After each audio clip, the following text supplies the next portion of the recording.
Is that from the IT person, the chat?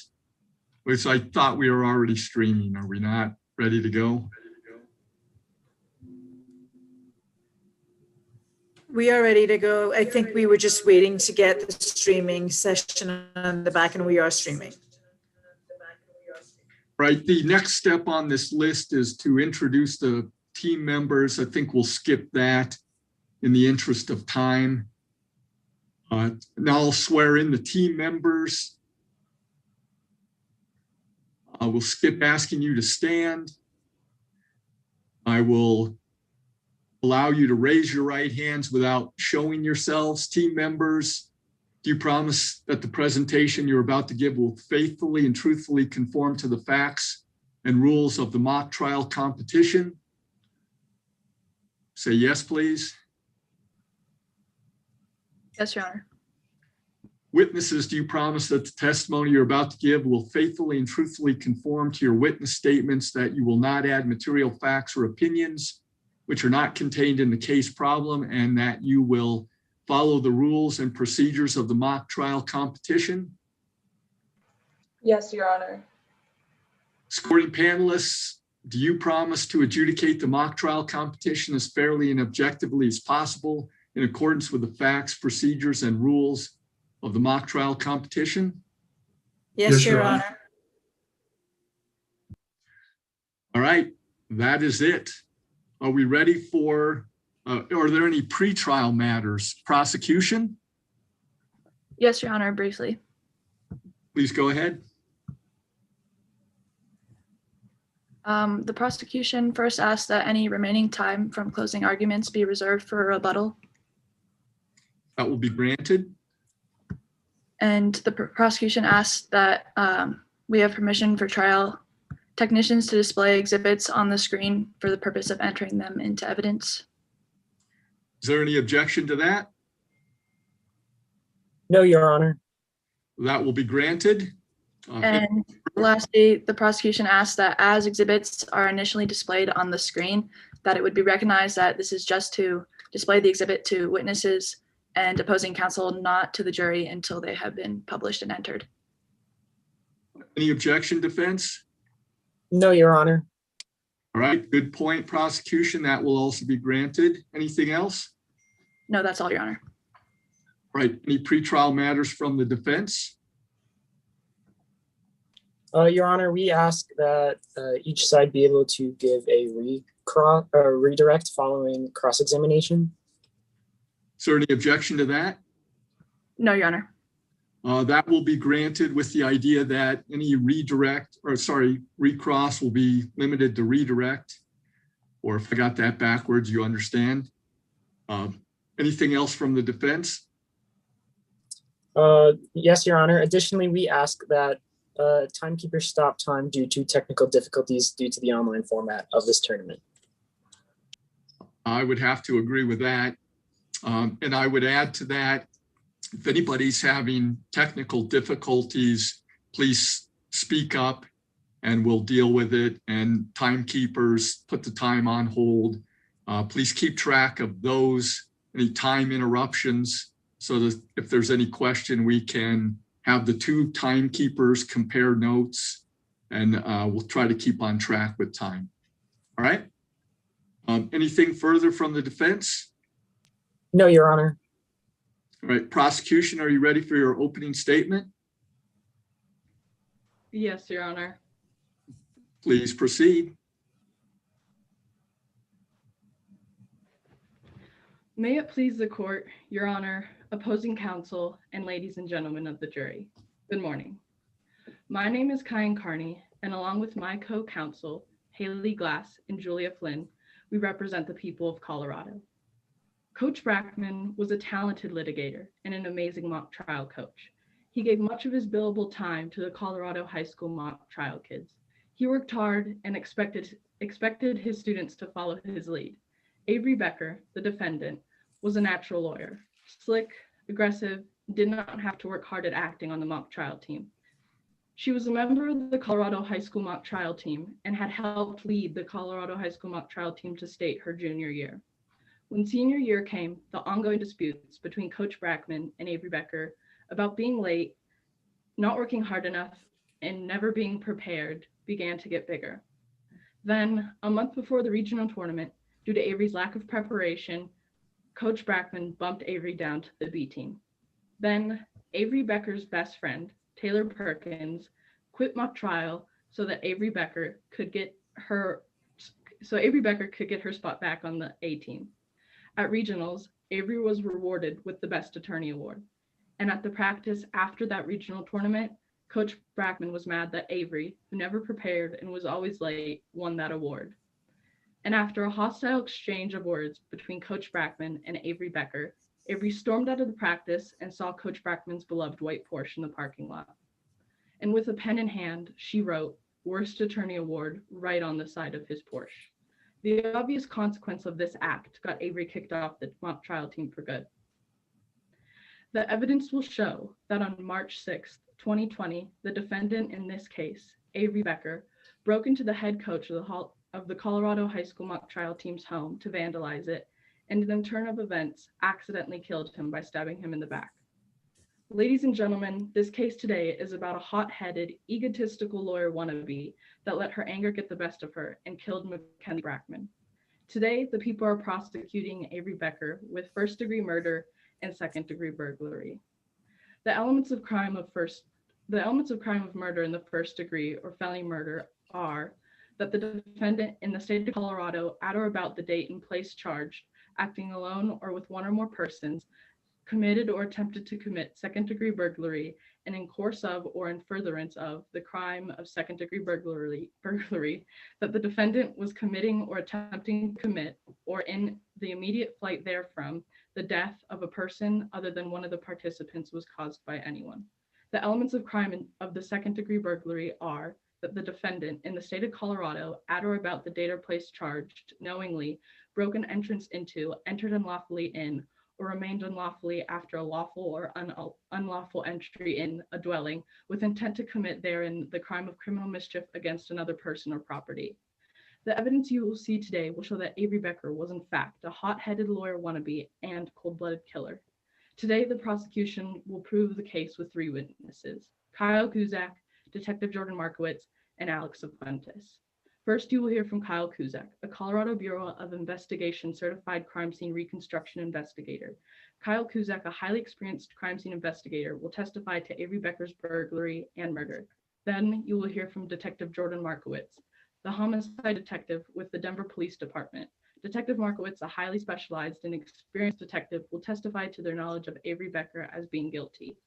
And lastly, you will hear from Alex Fuentes, an acquaintance of Avery Becker and fellow mock trial team member. Alex Fuentes will stack the deck for reasons to believe that Avery Becker was the murderer of Mackenzie Brackman. Then the defense will bring up a private investigator, the best friend of the defendant, and finally the defendant.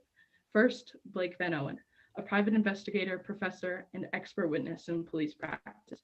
Then Taylor Perkins, the best friend of Avery Becker, giving them a motive to lie for the defendant.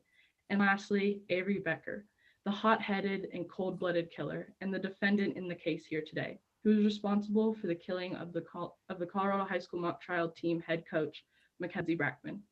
Now, ladies and gentlemen of the jury, after you've heard all the evidence today, we would ask that you find the defendant guilty as charged for first-degree murder and second-degree burglary, and that Avery Becker killed Mackenzie Brackman, leaving him in cold blood due to her hot-headedness. Thank you. Thank you. Defense, would you care to make an opening statement? Yes, Your Honor. Good morning, Your Honor, ladies and gentlemen of the jury, and opposing counsel. Today, I, Jasmine Armijo, along with my co-counsel, Ms. Thomas and Mr. Payson, are fighting for what we believe is right and just by our justice system. Today, we have a teen, Miss Becker, about to start her life as a functioning adult in this society. She is just like every other teen, capable, determined, imperfect, and aspiring. She loves to spend time with her friends and play video games. She even joined a club, mock trial, in order to do so. The defense does not disagree that Mackenzie Brackman was murdered. We send our deepest condolences to the family. We do, however, disagree with the selected subject of the crime. My opposing counsel has blamed a young, regular teen girl for the murder of a grown man despite a lack of motive and verifiable evidence. Ms. Becker joined the mock trial team not because she was passionate or that she was an aspiring attorney, but because she wanted to play video games with her best friend. It was clear not only to her coach, but her teammates, some of which you'll speak to today, that she was uninterested in mock trial. She often showed up unprepared. This outlines her clear lack of motive. Ladies and gentlemen of the jury, I would like you to ask yourselves, does it seem plausible that a girl so uninterested in mock trial would trash someone's house, nonetheless kill for it? Ms. Becker did make a mistake and wrote on Mr. Beckman's car with a Sharpie, but that is all it was, a mistake. Ms. Becker believed the marker to be dry erase, washable. The prosecution has attempted to pin murder on this young girl whose simple mistake in a marker was apparently an action leading to murder. This is nonsense. Ms. Becker is not a perfect teen. However, to say that childish pranks are deemed equivalent to murdering of a grown man is irresponsible. The prosecution has brought before you today another member of the Colorado High School mock trial team, Alex Cifuentes, as a witness. They claim my client has made threats and plans to enact this crime through evidence of alleged text messages from my client's phone when it was not in her possession. The text messages are also just screenshots rather than the physical text messages, which raises suspicion about the authenticity. The prosecution has brought before you two experts, Detective Jordan Markowitz and Kyle Cusack. Both of these experts claim my client has murdered a grown man despite a lack of forensic evidence. Were any DNA or fingerprints found at the scene of the crime? No. The closest identifying evidence the prosecution has against the murderer were videos caught on security cameras, which did not reveal a face, skin color, or gender. They have blamed Ms. Becker of murder from a build of a body so common, another member on the CHS High School mock trial team has it. On the other side, the defense has provided an expert witness, Ms. Blake Van Owen, who strongly believes there is no possible way we can be certain the subject was Ms. Becker. Furthermore, we have provided two testimonies proving not only the lack of motive, but an alibi for Ms. Becker and Mr. Taylor Perkins, who was with her at the time of Mr. Beckman's death. My client is here today to tell the truth, as there is nothing she has to hide from. Today, we are here for one reason and one reason only, to find justice for Mr. Beckman. You are all capable, reasonable people who can find reasonable doubt in these accusations of the prosecution. You will not be presented forensic evidence, as there is none. You will not be presented with substantial or true motives, because there is none. You will also not be shown original versions of the alleged plans, because there are none. You will be left confused and with many questions at the end of this trial due to the prosecution. Where is all the concrete evidence pointing to Ms. Becker? How is it possible a small, young girl could have murdered a man double her size? What about her alibi? What could possibly be a true motive? You are all reasonable people, and after hearing both sides, you will come to the reasonable conclusion, not guilty. Thank you. Thank you very much. Prosecution, are you prepared to call your first witness? Yes, Your Honor. The prosecution calls Kyle Cusack to the stand. May I proceed? Yes, remind the witness you've already been sworn in. Please proceed. Good evening, Ms. Cusack. Please state your full name and spell your last for the court. My name is Kyle Cusack, K-U-Z-A-K. Ms. Cusack, what do you do for a living? I'm a Colorado Bureau of Investigation certified crime scene reconstruction investigator, but since that's a mouthful, you can just call me a CSR. Yeah. What experience do you have in this field? I have 19 years of experience investigating complex crimes, including like home invasions, burglaries, other property crimes, basically exactly what we're dealing with today. And where have you spent your most recent years of tenure? I've spent the most recent 3 years of my tenure with the city of Denver, but I'm not a police officer. I'm just a civilian employee because I love what I do. How do you operate your crime scene reconstruction? Well, first I approach it in 2 steps. First, I assume that every case is going to go to trial, so I investigate thoroughly according to that. And then second, I perform a comprehensive investigation of the case. What methods do you follow in your crime scene reconstruction? I follow a 5-step method that I kind of just invented myself. Recognition and documentation, collection of evidence, evaluation of that evidence, hypothesis and testing, and reconstruction. And then in the 4th step of that, I follow the Bevel's event analysis methodology, which allows me to identify how segments are interrelated to each other and establish a flow for what happened. Thank you, Ms. Kuzak. At this time, Your Honor, due to her extensive years of experience and her certification, I'd like to enter in Ms. Kuzak as an expert witness in the field of crime scene reconstruction and investigating under Rule 702. Defense? No objection, Your Honor. Right, the witness will be so admitted. Please proceed. Moving forward, Ms. Kuzak, what evidence did you review in preparation for this case? I reviewed all of the evidence that the police collected from this case, including the photographs from the scene, the 4 Ring security camera videos, basically all the evidence. Did you find any further evidence once you were inside of the house? Yes, I did. I found scuff marks on the kitchen floor near the back door, as well as a broken plate and other signs of a struggle. Perfect. I would now like to direct your attention to Exhibit 18. Can I have permission for my trial technician to share this exhibit on the screen for my witness to see? Yes, you may.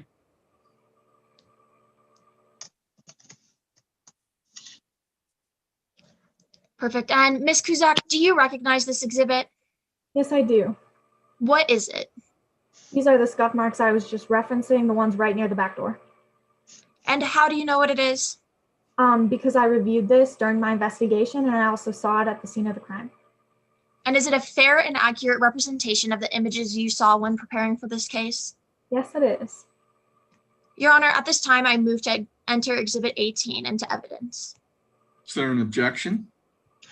Yes, Your Honor. Under Rule 401, the defense would argue that this exhibit is irrelevant because opposing counsel will testify that there's no evidence of when these scuff marks were.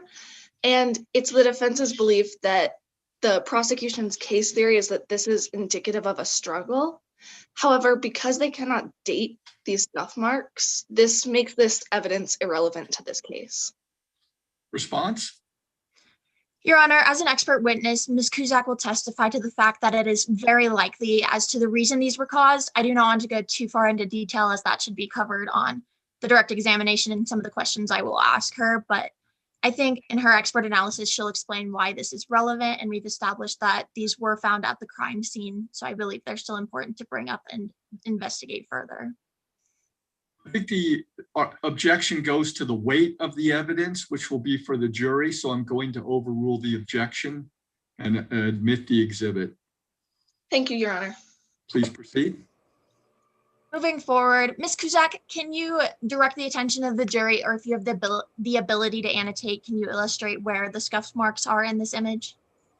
Yes, if you just look right in the center of the photo, you can see 6 scuff marks right next to the door. And in your expert opinion, do these scuff marks indicate anything? I think it's quite obvious that these scuff marks indicate a struggle. You can tell by how recent and how dark they are that they're actually quite recent and fresh. And it just seems unlikely to me that these would have been caused by anything other than a struggle. Perfect. The trial technician may now take down Exhibit 18. Ms. Kuzak, did you find any further evidence once you were investigating? Yes, once I continued into the house, there was a knife block on the counter a couple feet from the knife drawer, and it had a knife missing from it. I would now like to direct your attention to Exhibit 8, permission for my trial technician to share this exhibit on the screen for the witness to see. Go ahead.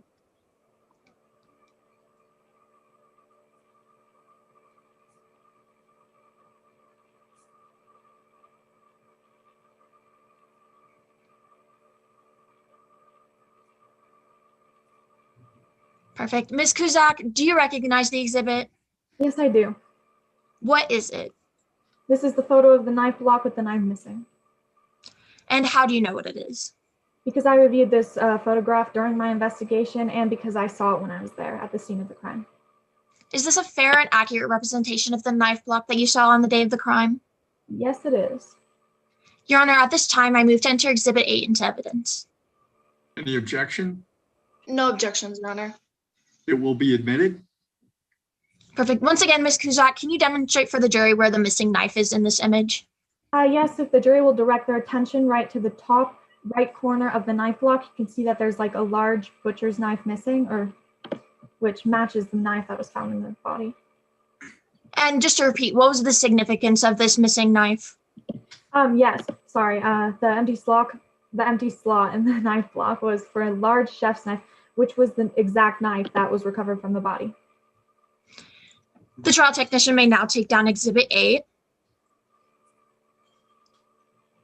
Moving forward, did you evaluate anything further outside of the investigation within the house? Yes, I did. I also looked at the victim's autopsy report. I would now like to direct your attention to Exhibit 19. Your Honor, may I have permission from my trial technician to once again share Exhibit 19? Yes, and in the future, don't feel the need to ask for permission. Okay. Go ahead and ask your technician to do it. Thank you, Your Honor.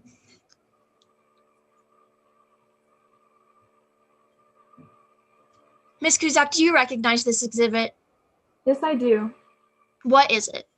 This is the autopsy that I reviewed during my investigation. The autopsy. And just to reiterate, how do you know what it is? Because I reviewed it during my investigation. It helped me come to a lot of helpful conclusions. And is it a fair and accurate representation of the autopsy report that you studied in preparation for this case? Yes, it is. Your Honor, at this time, I now move to enter Exhibit 19 into evidence. Is there an objection? No objection, Your Honor. Exhibit 19 is admitted. Ms. Kuzak, can you explain for us what was indicated by the coroner's report? Of course, yeah. The coroner's report was very helpful. It established that the victim was likely only stabbed once because the knife blade initially was lodged partially in the victim's scapula, commonly known as the shoulder blade, which would have made it very difficult to pull out.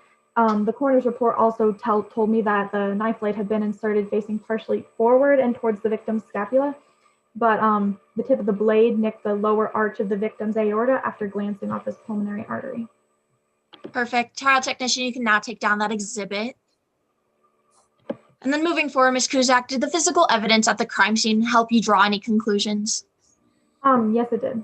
The ring videos that I reviewed helped me draw the conclusion that the victim would have been alerted by the ring system. As you know, we all know, anyone who has a ring system would know that it alerts you when there's an intruder. And in your expert opinion, what do you believe would have happened after the victim was notified of the intruder? Well, the victim was probably really scared. He panicked, so he was going to look for a defensive weapon, right? And he took the knife drawer. He looked in the knife drawer, but then he couldn't find anything, so he took the large chef's knife from the knife block, and then he would have confronted the intruder to defend himself when the intruder entered through the back door, and then they would have struggled over the knife. And then moving back to the autopsy report, how did this assist in concluding what happened when the victim was stabbed, or about how the victim was stabbed? My apologies. The location and the position the knife was in the victim's body would be consistent with the intruder being very close or being held by the victim, like in a bear hug, right? The victim or the intruder would have reached around and stabbed the victim in the scapula. Moving forward, what is your experience with Detective Blake Van Owen? Oh, I know him because we work in the same field, CSR conferences, things like that, you know. And from a professional and expert point of view, how do you view his work?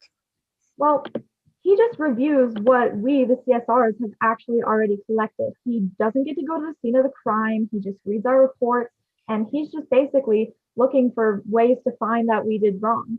And he isn't really, I find him very arrogant, and I just don't trust his opinion very much. One final question for you, Ms. Kuzak. Did your investigation give you any information on the intruder?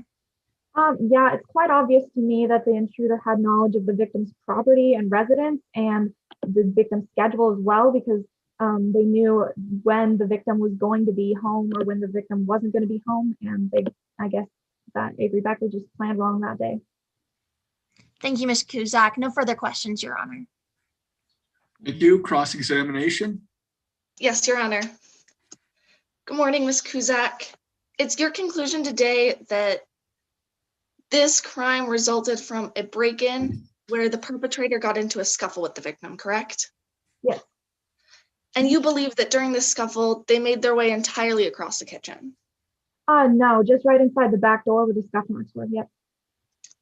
And you believe that the defendant, Miss Becker, stabbed Mr. Brackman from behind during this scuffle? No, I think that they engaged in a scuffle and the intruder, Avery Becker, reached around back and stabbed Brackman like in a bear hug, like reached around him and stabbed him in the scapula. I apologize. I'll rephrase. That is what I meant, that she reached her arm and stabbed him from behind while they were facing each other. Yes. Mhm. And you believe that a young teen girl was able to have enough force from an angle like this to kill an adult man? Well, you can actually generate quite a lot of force by pulling inwards. And when the defendant was taken into custody, there was no evidence of blood found on the defendant, I don't believe so. nor any signs that she had recently been in a fight, such as scratches or bruises. Well, if I was a murderer, I would sure want to cover up the evidence of my crime. So that is a no. There was no evidence of scratches or bruises on the defendant to indicate a scuffle. Well, none that we saw. And that means that there was nothing on Miss Becker's person to indicate she had recently been in a scuffle, correct? Well, not necessarily, but that is by no means conclusive. And it's true that the evidence that you used to conclude that there was a scuffle, one of the pieces of evidence was the scuff marks on the floor, correct? Yeah, the scuff marks right inside the door. I thought that was very obvious of the struggle. However, you don't know exactly the date that they were placed there, correct? No, but I found it quite obvious that they would have been recent because they're very dark and fresh, and I saw them at the scene of the crime, and it was quite obvious. Yeah. However, you can't tell whether those scuff marks are from the intrusion or Mr. Brackman taking off his shoes that day, correct? I have 19 years of experience in my field, and we see this all the time. It's quite obvious that these are pretty fresh, but yeah. So you agree, although they're fresh, we cannot place an exact date to them, correct? I mean, I guess you could say that. And in your evaluation of the crime scene, you examined no DNA evidence, such as hair or skin or blood that was seen at the crime, correct? Well, there wasn't any DNA evidence left at the crime except for the victim, but that's actually really common. People think it's not, but it's actually quite common. You know, I've seen that all the time. It happens all the time. That's not the only way to determine what happened during an investigation. There's plenty of other ways to determine what happened, such as like all the other evidence we have, like the scuff marks, the broken plate, the knife block, the ring videos, and the phone locations, not to mention that. It's my good friend. And further, there was no fingerprints either, correct? No, but like I said, that's really quite common. So while you can indicate that there was a struggle, and of course there was a murder, you have no evidence to link it to specifically my client, correct? I would say that we have more than enough evidence. However, it's true that my client's name is not mentioned one time in your affidavit, correct? Well, not necessarily. I thought it was pretty implied. I mean, we all know who did this. So you're here to testify in court today for the prosecution, yet you do not mention the victim once in your affidavit. That is correct? Do you mean the intruder or the defendant? As the prosecution, you're here to testify against the defendant, correct? Yeah. However, the name of the defendant in today's trial is not mentioned in your affidavit, correct? I guess I wasn't thinking about it because I just thought it was pretty self-explanatory. All right, thank you. No further questions, Ms. Kuzak. A redirect? Yes, Your Honor, a brief one. Ms. Kuzak, is it common for someone who is a suspect of a crime to leave obvious signs such as blood, scratches, or bruises on their body prominent when going in for an investigation? No, in all my years of experience, why would the intruder leave obvious signs of a struggle on their person? It just doesn't seem very likely or logical to me. And do you believe that it is a very common occurrence that there can be a lack of DNA evidence at a crime scene? Yeah, all the time. I mean, common civilians always think that, you know, people leave DNA everywhere and that fingerprints are always available. That's just simply not the case. And, you know, that's why people like me need to do their jobs and finish the investigation and use the other evidence that we have. Do you still believe there were prominent signs of a break-in at this crime scene? Oh, yes, obviously, obvious signs of a struggle, the missing knife block, the broken plate, the scuff marks. Yeah, all of it. And in your expert opinion, what is the most likely cause of the scuff marks found at the back door? Yeah, as I said, in my expert opinion, I've been doing this for a long time. These are caused by a struggle because, like I said, they're really fresh. And one final question for you, Ms. Kuzak. What evidence did you find in your expert opinion that could tie Miss Becker to this crime scene? Well, in the ring videos, the height and the build of the intruder matches Avery Becker's exactly. And the phone records place Avery Becker near the scene of the crime. So. Thank you, Ms. Kuzak. No further questions. Any recross? Very briefly, Your Honor. Ms. Kuzak, you've referenced the scuff marks and the broken plate to indicate that there was a struggle at this crime scene, correct? Yeah. Mm-hmm. And you believe that a struggle with scuff marks, a broken plate, and resulting in a murder would leave no physical signs on one of the people involved in this fight? Well, it really depends. I mean, I've seen all kinds of things. I've seen like people who haven't like gotten any bruises at all. It just really varies widely. And when examining the height and build of my client and the perpetrator in the ring video, you were still unable to link any other identifying features to my client because of the covered nature of the perpetrator in the video, correct? Well, the height and build is more than enough. I mean, it matches Avery Becker's exactly. Yet it's true that a lot of people have the same height and build, correct? I mean, I guess you could say that, but with all the other evidence, I think it's pretty clear. Thank you. No further questions. Right. This witness will be excused. Prosecution, would you like to call another witness? Yes, Your Honor. The prosecution calls Detective Jordan Markowitz to the stand. Good morning. The witness has been sworn in. Please proceed. Thank you. Good morning, Detective. Would you please state your name and spell your last for the record? My name is Jordan Markowitz, Markowitz. And what is it you do for a living? I'm a homicide detective with the Denver Police Department. How long have you been doing this? Well, I've been in the DPD for about 13 years, and I've been a detective for the last 7 years. And do you have any specializations at the department? Yes, I have a certification in cell phone technology and forensic data recovery from the American Academy of Law Enforcement. How did you obtain these certifications? Well, I attended a 3-day training in which I learned about forensic recovery software like the Celebrite system. I learned about cell phone recovery records and how to interpret and analyze cell tower data. How often do you use this training? Oh, constantly. I've used this on hundreds of phones and in over 50 of my cases. And Detective, are you being paid for your testimony today? No, I am not. Your Honor, under Rule 703, the prosecution now moves to enter Detective Markowitz as an expert in the fields of cell phone technology, forensic data, and forensic data recovery on the grounds of her extensive field and experience training. Defense, any objection?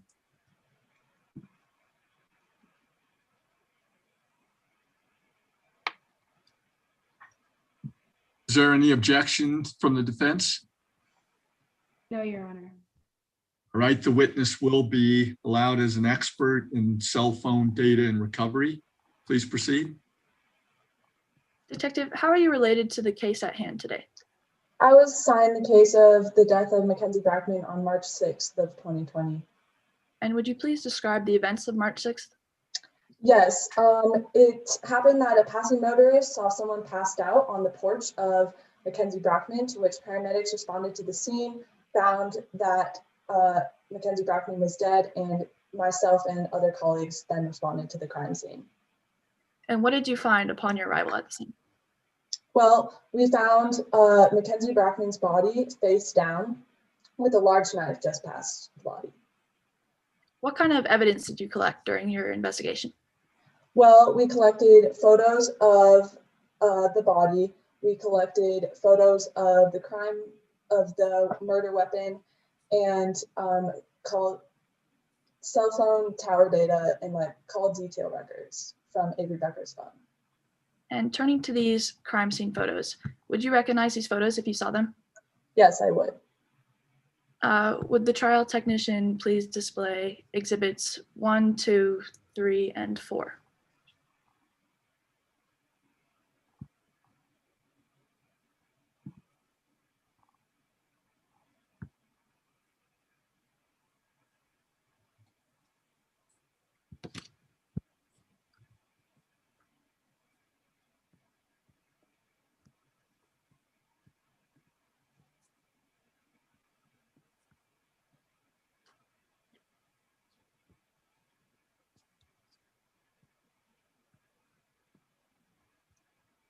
Thank you. Detective, do you recognize what is shown in these photographs? Yes, these are photographs of the victim's body. And turning to exhibit 1, what is shown in this photograph? Well, exhibit 1 is a view of the victim's body from the front porch. And exhibit 2? This is a view of the victim's body from inside the residence. And what is shown in exhibits 3 and 4? 3 and 4 both show close-ups of the stab wound on the victim. And Detective, how are you familiar with these photographs? I was there at the crime scene when these photos were taken. And do these photos accurately and fairly portray the crime scene as you saw it on March 6th? Yes, they do. Your Honor, at this time, I offer exhibits 1, 2, 3, and 4 into evidence. Any objection? Yes, Your Honor, best evidence. Although these are pictures of his body, this does not prove that Avery Becker was the murderer. I would find it impractical to present this any other way, so I'm going to overrule the objection. Detective, what did you deduct from these photographs? Well, from these photographs, you can tell that Mackenzie Brackman likely fell down after being stabbed, trying to exit through the front porch. And was there anything else surrounding Mr. Brackman's body? Yes, the knife. And if you saw a picture of this knife, would you recognize it? Yes, I would. Would the trial technician please turn to exhibits 5 and 6? Thank you. Detective, what is shown in these pictures? Well, exhibit 5 is a picture of the murder weapon at the crime scene, and exhibit 6 is a picture of the murder weapon at our crime lab. And how are you familiar with the knife in these pictures? Well, I was there when the knife was found. Are these pictures a fair and accurate portrayal of the knife at the crime scene and at the lab? Yes, they are. Your Honor, at this time, I offer exhibits 5 and 6 into evidence.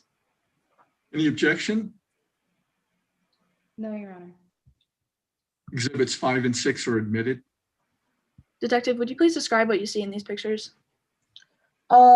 Yes, so the knife is covered in the victim's blood, and going back to exhibits 4 and 3, you can tell that the victim was stabbed in their upper left shoulder area, and it appeared that the victim had fallen to the ground after being stabbed.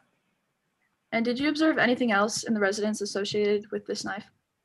Yes, there was an open knife drawer and a knife block with a missing slot. And was the rest of the residence household in such disarray as this open knife drawer? Besides a broken plate on the floor, everything was relatively undisturbed. It showed no signs of robbery, such as missing computers or missing TVs. There was none of that. The trial technician can now remove the exhibits. Thank you. Detective Markowitz, have you investigated similar crime scenes in your career? Yes, I'm a homicide detective. I've done many of these cases before. And based on your experience doing so, what was your expert conclusion regarding the crime scene, the body, and the knife that you found? Well, it seemed as though an intruder had interrupted Mackenzie Brackman in his home, and Mackenzie Brackman had grabbed a knife for self-defense, and the intruder got a hold of the knife, stabbed Mackenzie Brackman as he was trying to leave the residence or escape, and Mackenzie Brackman fell to the ground as he was trying to leave. What other kinds of evidence did you gather outside the crime scene? Well, I immediately downloaded the contents of Mackenzie Brackman's phone, to which I learned that he was a high school mock trial coach for Colorado High School. I then contacted the school and got the contacts of several students on the mock trial team. Did you receive any information from these students? Yes, the first student I contacted, Alex Cifuentes, told me about Mackenzie Brackman's relationship with Avery Becker and how Avery Becker had been kicked off of the mock trial team by Mackenzie Brackman. And did you contact any of the other students on this team?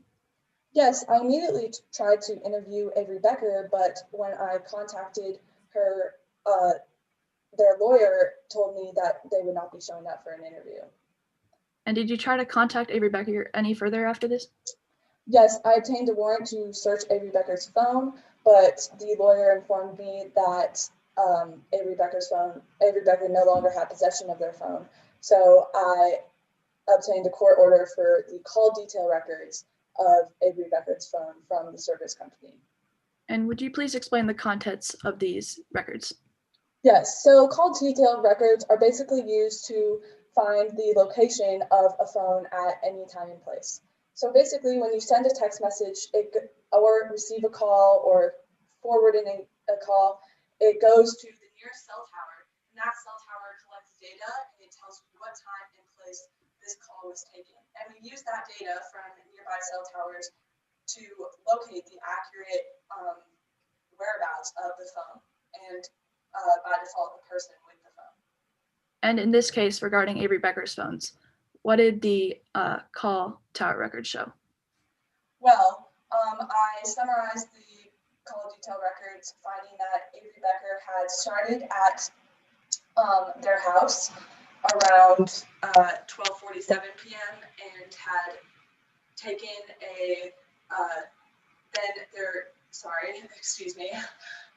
they were found later nearby Rock Creek Parkway, and then again later at near Mackenzie Brackman's house. And did the phone show any records from after the time of Mr. Brackman's death?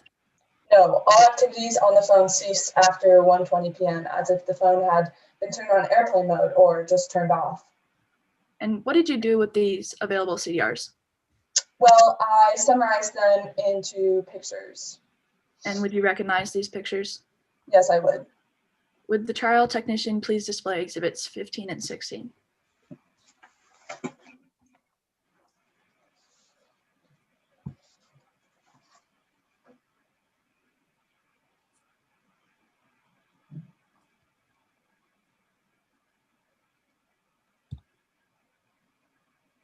Thank you. Detective, do you recognize exhibits 15 and 16?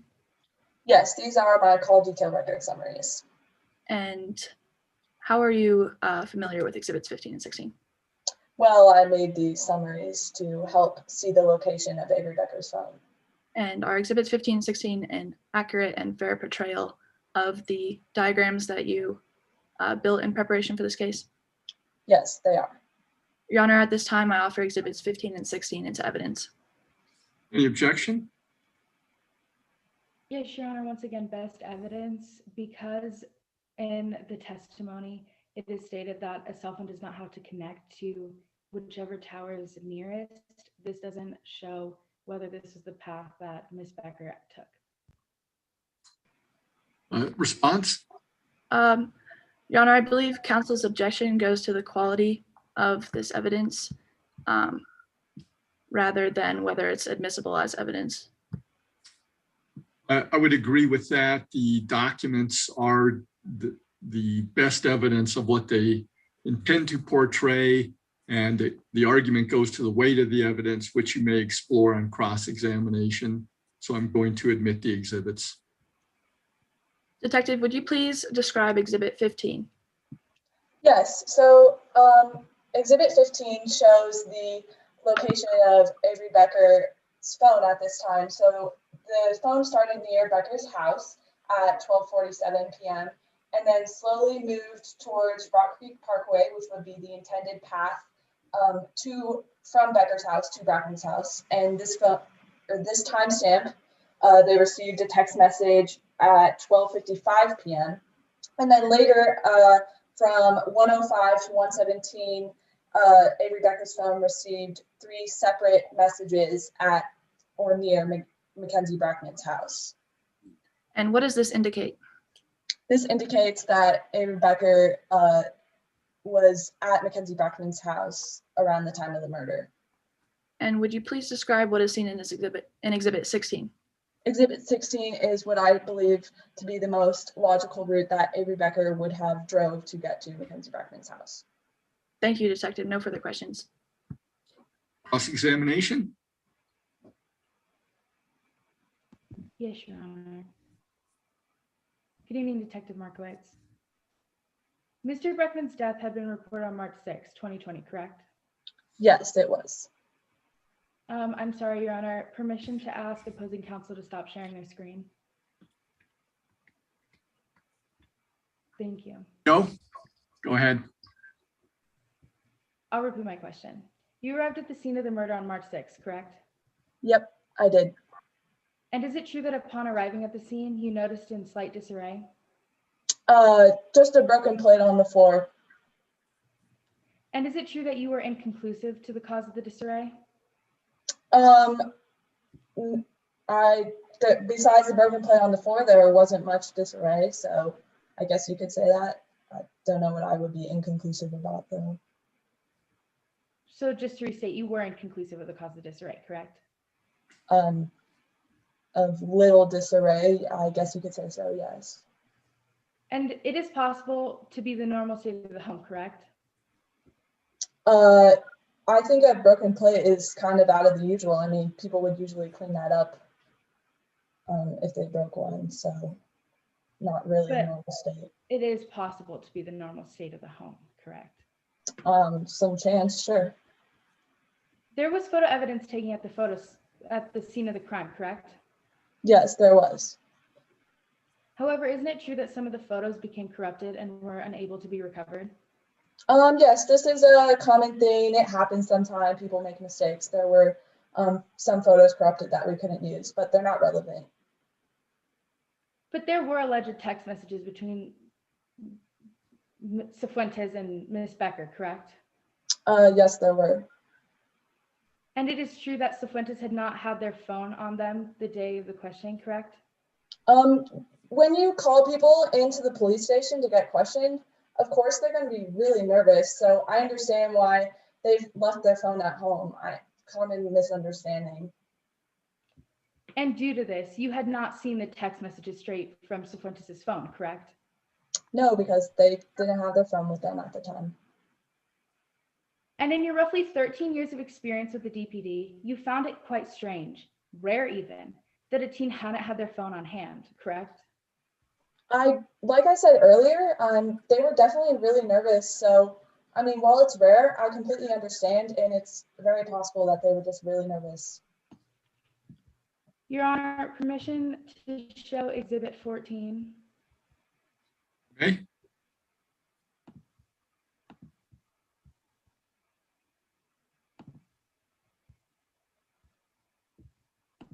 One moment, Your Honor.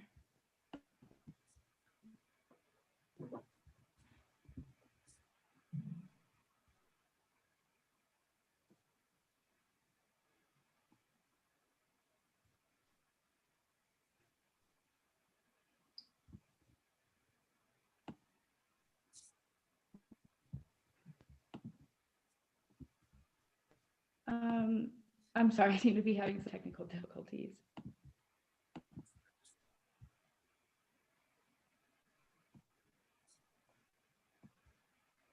Ms. Markowitz, can you please identify the exhibit I've just given you?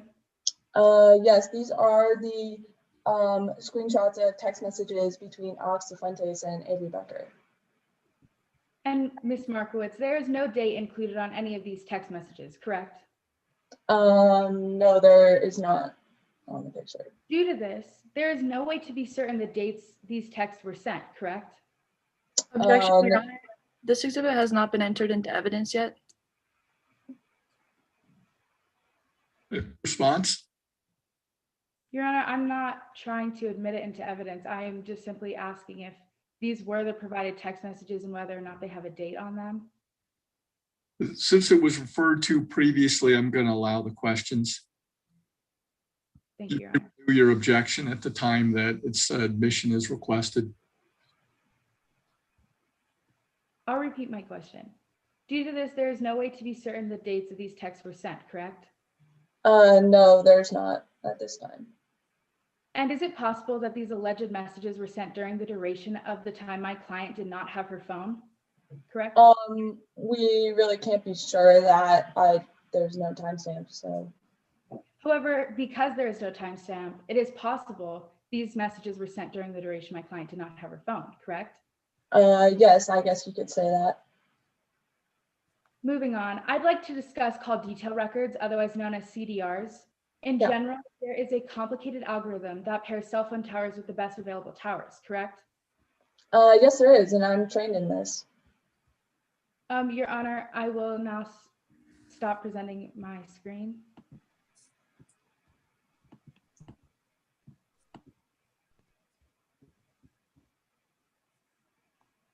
And isn't it true that however possible, a cell phone does not always connect to the nearest possible tower?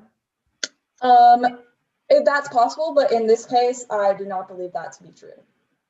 However, it is possible if the tower is too busy. Yes, like I said, but not in this case. I don't think so. CDRs were able to record incoming calls and text messages coming from Ms. Perkins to Ms. Becker's phone, correct? Yes, they did, as I said earlier. And Ms. Becker had not answered those calls or text messages even after the time of Mr. Breckman was killed, correct? Well, firstly, because of the short duration of the calls, it's obvious that she wasn't picking up. And secondly, yes, the phone activity ceased after 1:20 p.m., right after the murder. So Ms. Becker did not answer the calls even after the time of Mr. Breckman was killed, correct? Yes, the phone was turned off or turned into airplane mode. And the times the phone was missing corresponded not only to the multiple missed calls, but the text times, correct? Sorry, could you repeat your question? Of course. And the times the phone was missing corresponded not only to the multiple missed calls and text times, correct? I was not informed of when the phone went missing. I was just told that. It's okay, we can move on. Okay. The phone's disappearance timeline is also consistent in having no response, correct?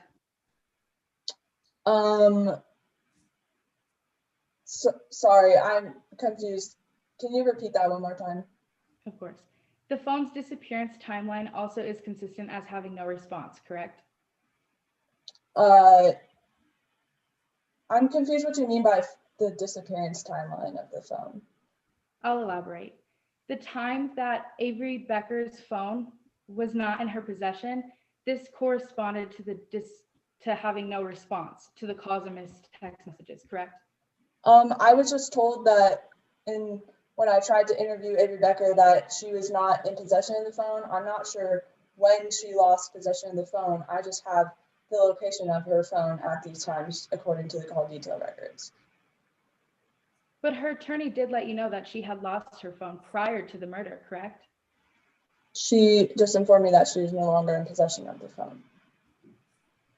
Okay, we can move on. Moving on, 2 Ring cameras were found on Mr. Breckman's property, correct? Yes, there were 2. One of the following being on the south side of the home, correct? Yes. And another camera was aimed towards the back door, correct? Yes, there was that camera. Mm-hmm. Your Honor, I will now be presenting Exhibit 10.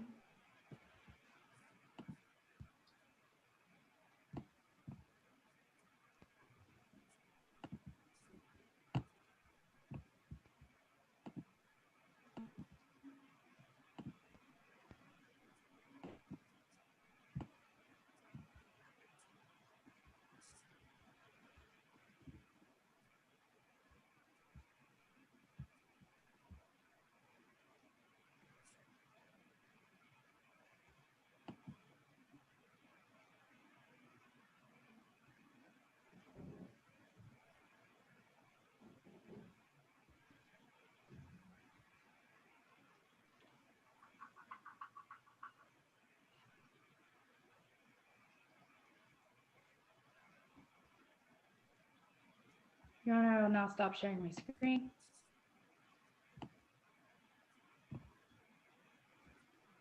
Ms. Markowitz, can you confirm that this is an accurate copy of the Ring video found on Mr. Breckman's Ring account?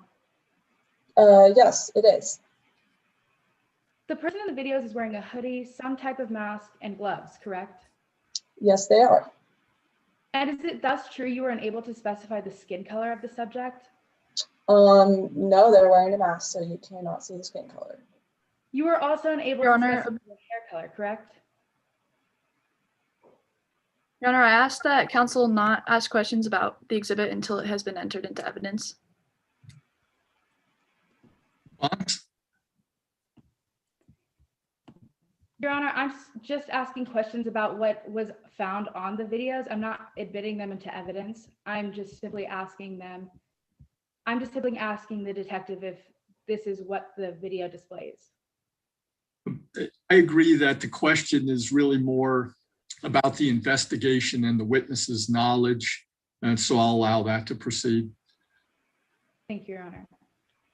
I'll repeat my question. You were unable to find any defining facial features, correct? No, they were wearing masks, so you can't see that. You were also unable to specify the gender, correct? Once again, no, because they are wearing a mask. Therefore, from the video evidence, there are no defining features provided to allow you to identify the subject, correct? Yeah, so I'd actually like to say that I focus on other evidence that I believe is relevant to the case. That is why I wasn't focusing on the video evidence, because like you said, it doesn't point to an accurate suspect, but I like to let the evidence take me to a conclusion, not form a conclusion based on, well, I formed a conclusion based on the evidence, but I let it take me to my conclusion, and this particular evidence did not take me there, so I'm not focusing on it. But there are no defining features provided to allow you to identify the subject, correct? Yes, sorry. Objection asked and answered. So the witness answered, so I would say just please proceed. I agree, asked and answered, but it was answered. Okay, Your Honor, no further questions. Thank you. All right. Redirect. Yes, briefly, Your Honor. Detective, how heavily did you rely on the text messages and video evidence that you obtained from the crime scene? The majority of my evidence I used was the call detail records, which I believe are the most sufficient to support our theory. And how accurate are these call detail records? Very accurate, especially in this scenario. Yes, I believe they're very accurate. And how many towers were used to locate the phone in this case? There were 3 different towers, so the odds of different towers being used for the phone are highly unlikely in this scenario. And why were you not able to talk to Avery Becker regarding her missing phone and location on the day of the murder during this case? Well, I obtained a warrant and talked to the lawyer, but the lawyer informed me that she would not show up for an interview, so I was unable to. Thank you. No further questions. Recross. No, Your Honor. All right. May this witness be excused. Prosecution. Your Honor, before we call our next witness, can I ask for a time check? Certainly.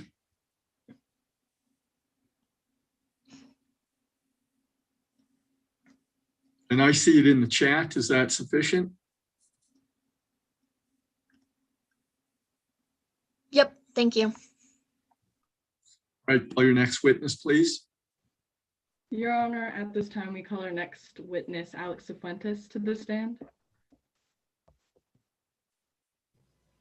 All right, the witness has been sworn in. Please proceed. Good morning, Ms. Cifuentes. Can you please state your name and spell your last for the record? Yes, my name is Alex Cifuentes, Sifuentes. To start, tell me about yourself. I'm a senior at Colorado High School, which is also called CHS, and I'm on the mock trial team, and this is my 4th year. Now, how do you know Avery Becker? Avery and I are really good friends. We actually did mock trial for 3 years together, and she was the one who told me to join in the first place. Now, who is Mr. Brackman? Mr. Brackman was a very talented coach who was also a talented litigator. And he gave his time and energy to our mock trial team at CHS. But him and Avery did not get along well together at all. Can you expand on the reasons Mr. Brackman and Avery would always argue? Sure. Well, Avery never prepared for any of the practices or tournaments, even though Mr. Brackman told her to. And she was always constantly late. Can you expand on Avery's response to the demotion? Yeah, so Avery got demoted because Mr. Brackman was just fed up with her being unprepared and late. And so then Avery got mad, and her friend Taylor Perkins actually offered to quit mock trial so that Avery could get back onto the A team. Now, after the regional mock trial tournament, what happened between Avery and Mr. Brackman? Well, at the regional mock trial tournament, Avery had gotten the best attorney award. And during the practice after, Mr. Brackman said that even though that she did really well and got the award, then she was she was not practicing like correctly. And so she wasn't, because she wasn't prepared. And so then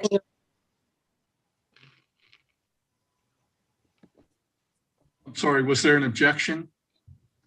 Yes, Your Honor. This pertains to unfair character evidence. This is more prejudicial than probative in the defense's perspective. Response?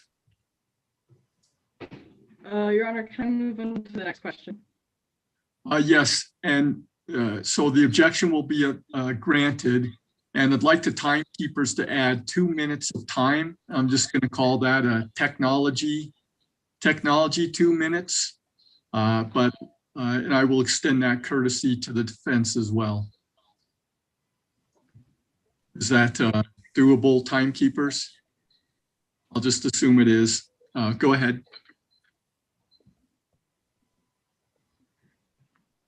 Mrs. Cifuentes, what did Avery rate on Mr. Brackman's car? Avery wrote the worst attorney award.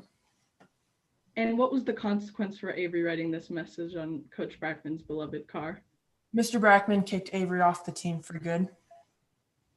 Now, did you talk to Avery about this vandalism? Yeah, she had texted me and said that she really wanted to get back on the team and asked if I could talk to Mr. Brackman for her. And did you ask Coach Brackman Avery's question?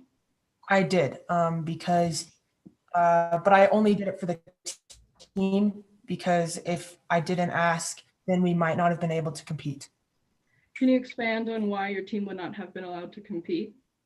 Yeah, we probably would have had to forfeit our spot at state because the rules didn't allow us to just substitute people in. And back to Avery's question, what was Mr. Brackman's response when you asked the question? He said no, very adamantly. And he just said because she had always been unprepared and he was just fed up with everything. And then the Porsche happened. So everything just fell into place for him kicking her off the team for good. And what did the defendant say in response to that when you guys talked? She was really, really mad. And then she texted me and said something about trashing his house. Thank you, Your Honor. No further questions. Examination? Yes, Your Honor. Mr. Fuentes, in your direct, you stated your relationship with Miss Becker, correct? Yes, we were really good friends.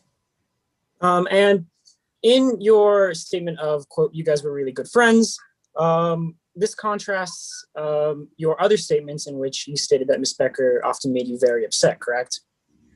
Well, yeah, friends can get upset with each other sometimes. And I'm a competitive person, Avery's a competitive person. And so I was upset just because of mock trial, nothing else. And that didn't leave the courtroom. We were friends outside of the courtroom. While you maintain the notion that you and Miss Becker were friends, you would describe her as incredibly unfair and lackadaisical, correct? Well, yeah, she was obviously lazy in the mock trial, and she didn't try. Thank you, Ms. Fuentes. Now moving on, you and Ms. Becker were teammates on the Colorado High School mock trial team, correct? Yeah, we were for 3 years. And on this mock trial team, you created countless outlines and drafts for your examinations.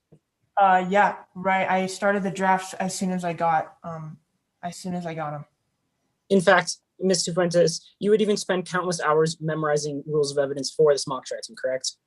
Yeah, because I cared a lot about mock trial, and so I would obviously work my hardest. And as you stated, you cared a lot about mock trial. However, in contrast, Mr. Fuentes, Ms. Becker did not put nearly as much time or effort into mock trial, correct? No, she didn't. It was obvious. She was never prepared. She had no questions ready or anything. However, Ms. Fuentes, while she did not prepare to the extent that you did, she still was very successful within mock trial, correct? Yeah, she's a very talented individual, but it definitely annoyed me that she didn't prepare, but she got all the awards. Now, you stated that it annoyed you. Pertaining to that comment on talent, you actually believed that Ms. Becker's success was due to, quote, no real talent at all, correct? Well, she didn't have talent with preparing. She had talent just talking off her cuff. And this talent in talking off the cuff, as you said, and the success that went along with it was a, quote, slap in the face to you, correct? It was, because I had spent so much time preparing my questions, my directs, my crosses, my openings, and my closings. Now, moving on, Mr. Fuentes, you got several messages from Ms. Becker, correct? I did. She texted me right after she got kicked off the team. However, you did not bring those messages to the police station, correct? I did not. I actually forgot my phone on my charger. It's a really old phone. It was kind of broken, so I had to charge it every single hour. And I was rushed out the door by my dad, so I forgot my phone on my charger. Regardless of the reasons, you did not verify these text messages with the police, correct? Well, I sent them in right after I got home. However, you never provided the cell phone itself following your call into the police station. I did not. I got rid of it. And furthermore, since you did not provide it to the police station, you did not provide it to the private investigator either, who came to question you about these messages, correct? No, I didn't. So, Mr. Fuentes, you are the only individual who has any ability to verify these text messages, correct? Well, yes, but also Detective Markowitz has them because I sent screenshots to her right after I got home. However, Mr. Fuentes, these screenshots cannot be verified, correct? No, they cannot. Perfect. Thank you. No further questions. You redirect? No, Your Honor. All right. This witness will be excused. Prosecution, do you have any further witnesses?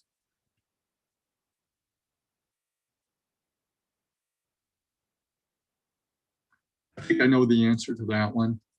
Defense? No, Your Honor, the prosecution rests. All right, thank you. Defense, are you prepared to present any witnesses?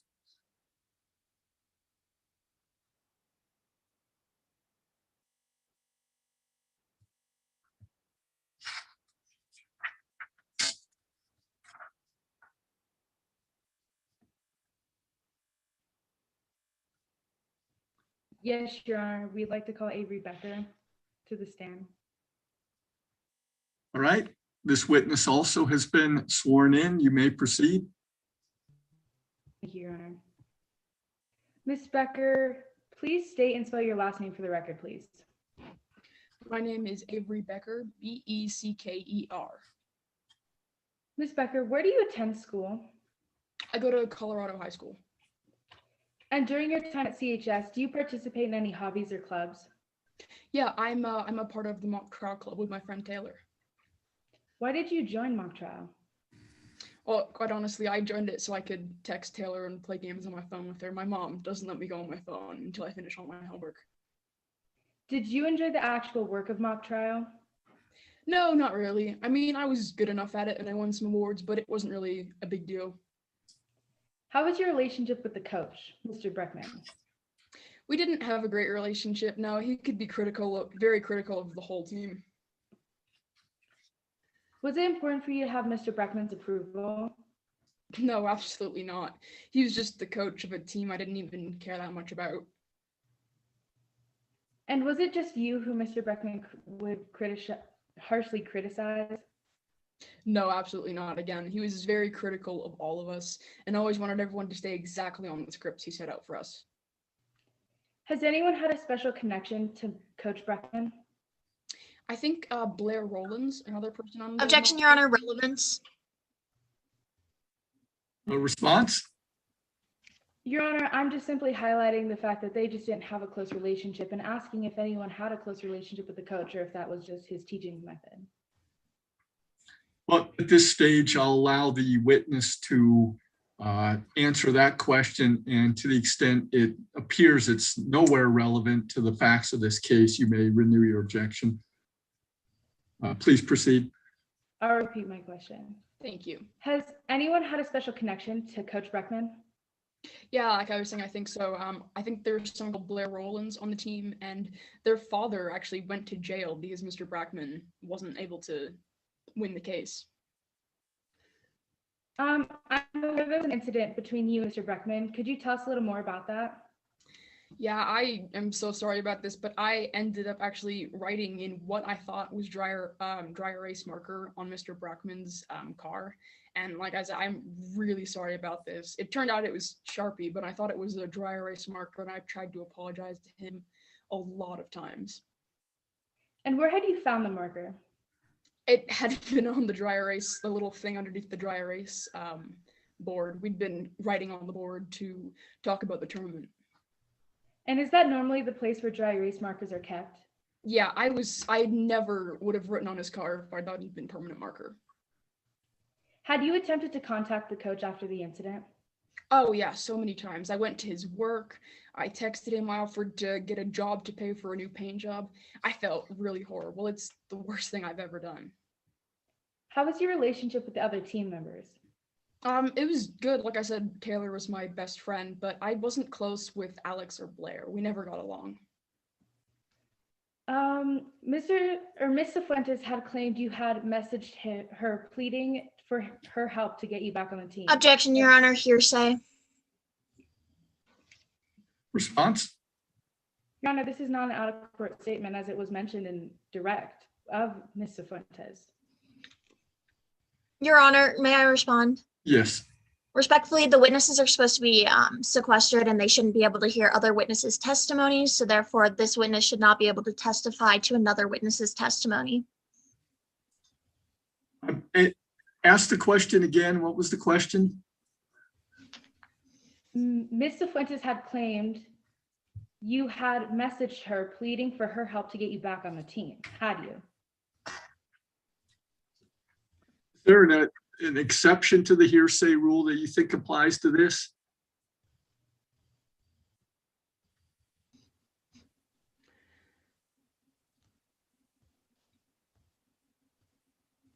Prosecution that I can't hear. Apologies, Your Honor. I can't hear her. Can you? I could not hear that. Ms. Armijo. Whether or not Cifuentes had said that she had been asked. Ms. Armijo, we did not hear most of that. Could you start over, please? Yes, of course. I am unaware of specific rules. However, I think it is appropriate to ask Ms. Becker whether or not she had sent those messages or not, considering that it was her actions that she is being accused of. I'm going to allow this to the extent there's a hearsay element to that, that it's excited utterance, present sense impression, that sort of thing. And you can explore this further with a witness on cross-examination. So go ahead and re-ask the question, please. Oh, we're having video or audio problems again, Ms. Armijo.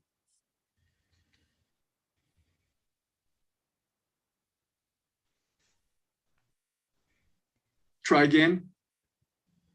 Can you hear me, Your Honor? Yes, now we can. Try again, please. Okay, thank you. I'll repeat the question once again. Ms. Cifuentes had claimed you had messaged her pleading for her help to get you back on the team. Had you?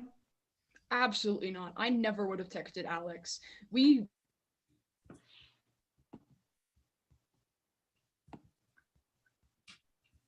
Honor, I seem to be having some technical difficulties. I cannot hear my witness's response. I also did not hear that. Could we have the response again, witness? I'm sorry, I can't hear you.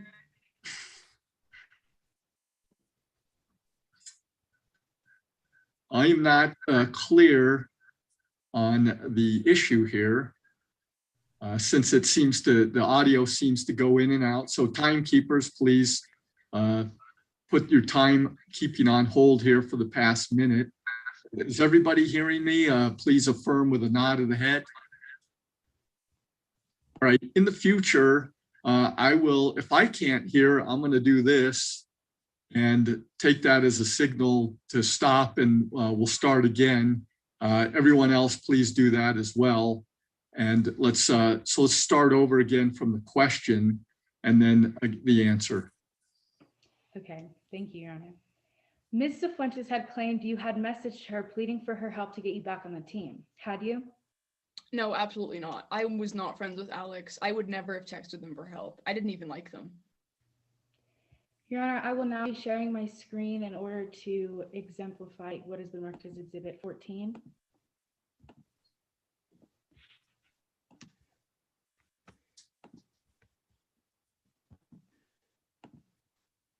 I'm sorry, Your Honor. Once again, I seem to be having some technical difficulties. No worries.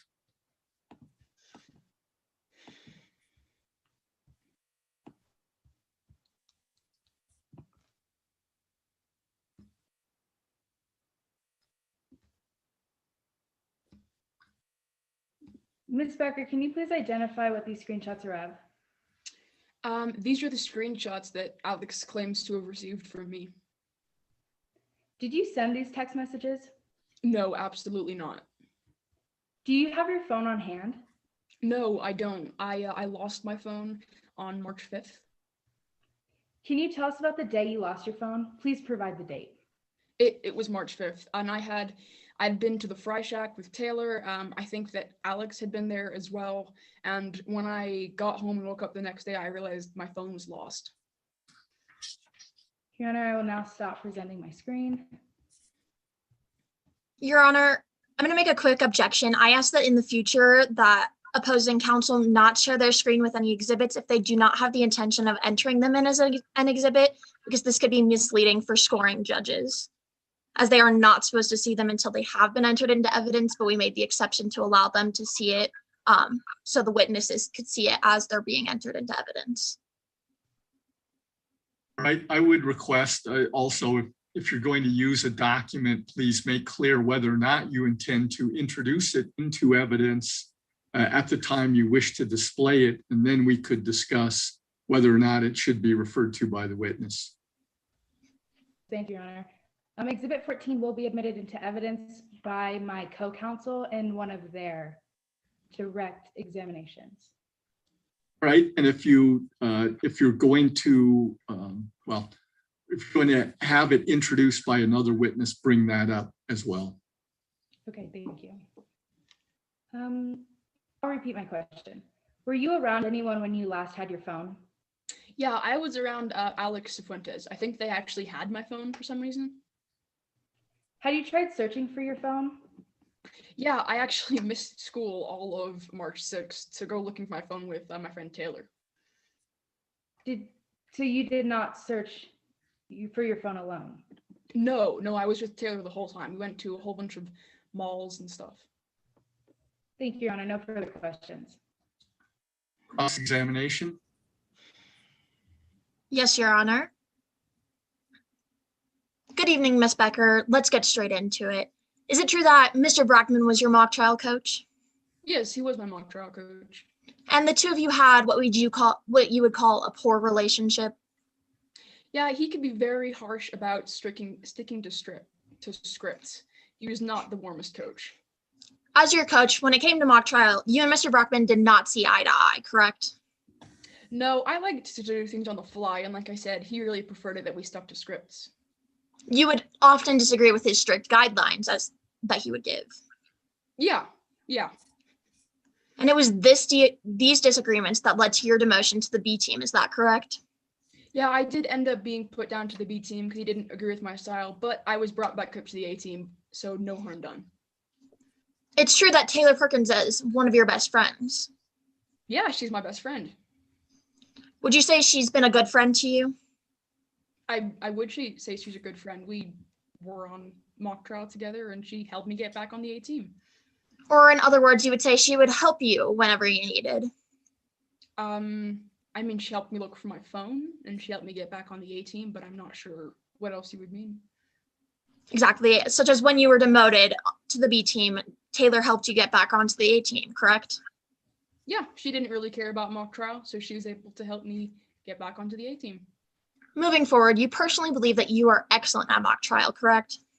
Yeah, I'm pretty good, and I've got a bunch of awards that show that as well. But you refuse to conform to Mr. Brackman's strict guidelines for the team. No, we never really saw eye to eye on how a person should do crosses and closings. Moving forward, where were you on the day prior to Mr. Brackman's murder? Is that March 5th? Yes. Yeah, I was at the Fry Shack with Taylor and some other people from mock trial. And was anybody else with you besides Taylor while you were at the Fry Shack and the mall? Yeah, some of the people from mock trial. I think Alex Cifuentes might have been there as well. When you were at the Fry Shack, the two of you were playing games on your phones, correct? Yeah. And just to clarify, what device were you playing these video games on? My phone. We were on our phones. To clarify, this is the same phone you claimed later went missing, correct? Yeah, it went missing on March 5th. We thought we'd lost it. We thought that I'd lost it at the Fry Shack. We went back to Taylor and I went back to look for it at the Fry Shack, actually.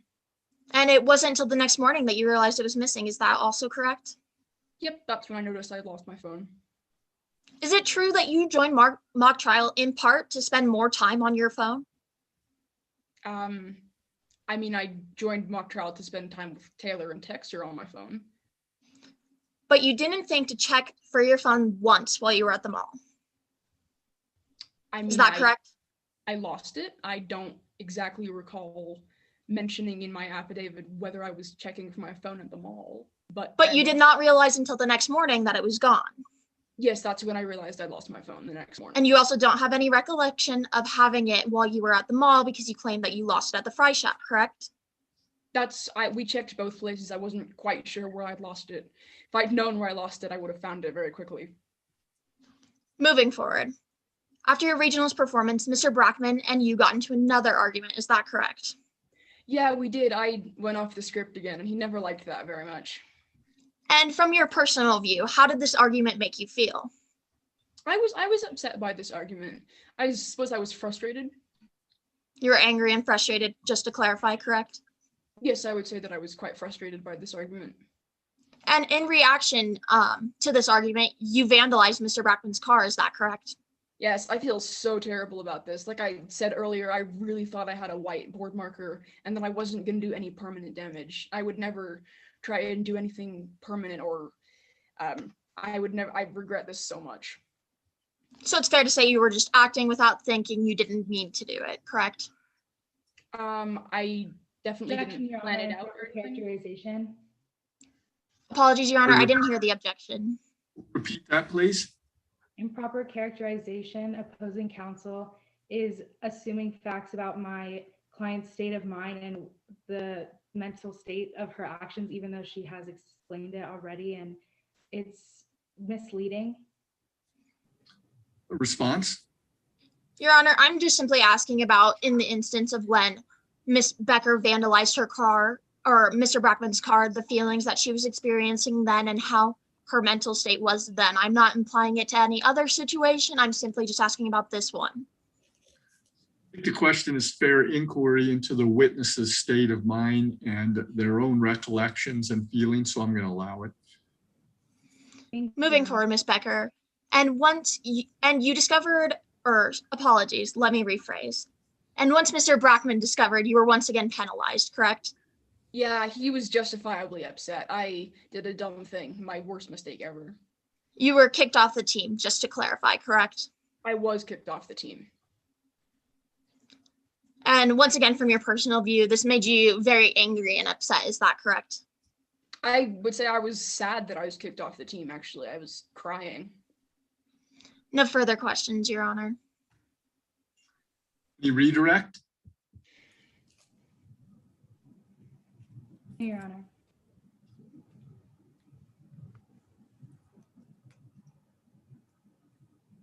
I'm sorry, Ms. Armijo, did you say no? Yes, Your Honor. All right. This witness may be excused. Defense, would you like to call another witness?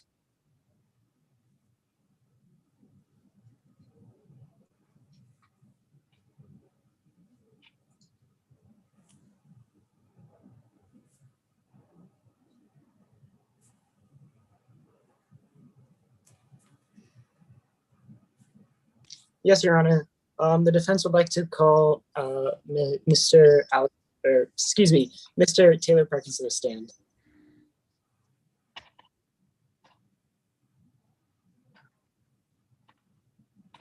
Before we proceed, I've not seen time updates. Has anyone else seen those? There we go. All right, please proceed. Thank you, Your Honor. Mr. Perkins, can you please state your name and spell your last for the court? Of course, I'm Taylor Perkins, Perkins. And Mr. Perkins, can you please tell the court a little bit more about yourself? Of course, so I'm a freshman at CU Boulder, and I just graduated and now a graduate at Colorado High School. And at Colorado High School, I used to be in the mock trial.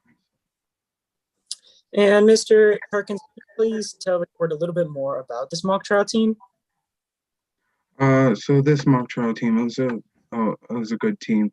I met lots of other players, such as Miss Becker, as well as Miss Cifuentes. And I get to meet Coach Rockman and others as well. Perfect. And pertaining to Miss Becker, can you please tell the court more about Miss Becker? Of course, Miss Becker was a good friend of mine. We were in the mock trial team together. She was a good friend and so on. And we spent a lot of time in the mock trial together, and we ended up going with them to the Fry Shack and so on. And it was she's a good person. While you stated that you were good with Miss Becker, would you ever do anything to help Miss Becker that would make you uncomfortable? No, I wouldn't. My morals are something that makes me uncomfortable. I stand by my morals. I wouldn't do something that makes me uncomfortable based on a friendship or anything else. Now, moving on, previously stated that Miss Becker was on the Colorado High School mock trial team with you. Can you elaborate a little bit more on that? Oh yeah, so Miss Becker was on the mock trial team with me. We went around. We were on the mock trial team together. We played with that, and it was a good team. Sometimes the other team members on the mock trial team, they got a bit frustrated with her for a few reasons, but I overall thought she was good, a good attorney and witness in her. Good attorney and witness. Thank you, Mr. Perkins. Is there in which Miss Becker was had consequences for her behavior within the mock trial team? Oh yeah, there was a few consequences. Such as she was demoted from the A team to the B team after an incident, and she was then later kicked off the team entirely. And additionally, was there another instance in which Mr. Brackman interacted with Miss Becker in such a light? Oh yeah, so there was a few arguments with Mr. Brackman and Miss Becker. There was a few disconcerting elements, such as the time when there was the damage on the car. Of course, that was thought to be just a dry erase marker and not to be a permanent marker, but we later found out that it was. And there was also the incident where Mr. Brackman and Miss Becker, they argued and ended up getting Miss Becker ended up getting demoted off the team after it was and Mr. Brackman said that she didn't deserve the best closing argument or the best attorney award. You mentioned incident with the dry erase marker on Brackman's car. Based off of your perception of Ms. Becker, how would you describe her following that incident? Oh, she was Miss Becker was very apologetic after she was reported to, or she said she was very apologetic and she meant no harm with that. She said she apologized over and over that she caused damage to the paint on the Porsche, and it was overall she was overall very apologetic. Thank you, Mr. Cifuentes. And following that, what happened between you and Miss Becker? What happened is that after that happened, we went to the fry shack and we met the rest of the mock trial team there, and they were apologizing to Miss Becker about how she got kicked off the team and so on. And then it was Miss Cifuentes ended up talking to Avery, and Miss Becker ended up going to the restroom to try and get out of that situation after talking. And Miss Cifuentes still ended up talking to me about Coach Brackman, and then we. Thank you, Mr. Cifuentes. And then Mr. Perkins, following that night at the Fry Shack, can you tell the court more about March 6th, the following morning? Oh yeah, of course. On March 6th, the following morning, I was texting Avery Becker, since we usually have first period off and we usually ride together to school and so on. So when we got there, I realized that Avery didn't have her phone on her and she couldn't text me back. And so later, we then went to, we left school and decided to go retrace our steps. We went to the mall. We went to we retraced our steps to all the shops in the mall.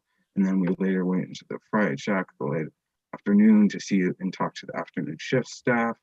And we didn't end up finding her phone. You mentioned the Fry Shack. When you were at the Fry Shack, did anything else occur? Oh yes, there was something else that occurred at the Fry Shack. What happened is that we found the other mock trial or team members. They ended up being at the Fry Shack, and it was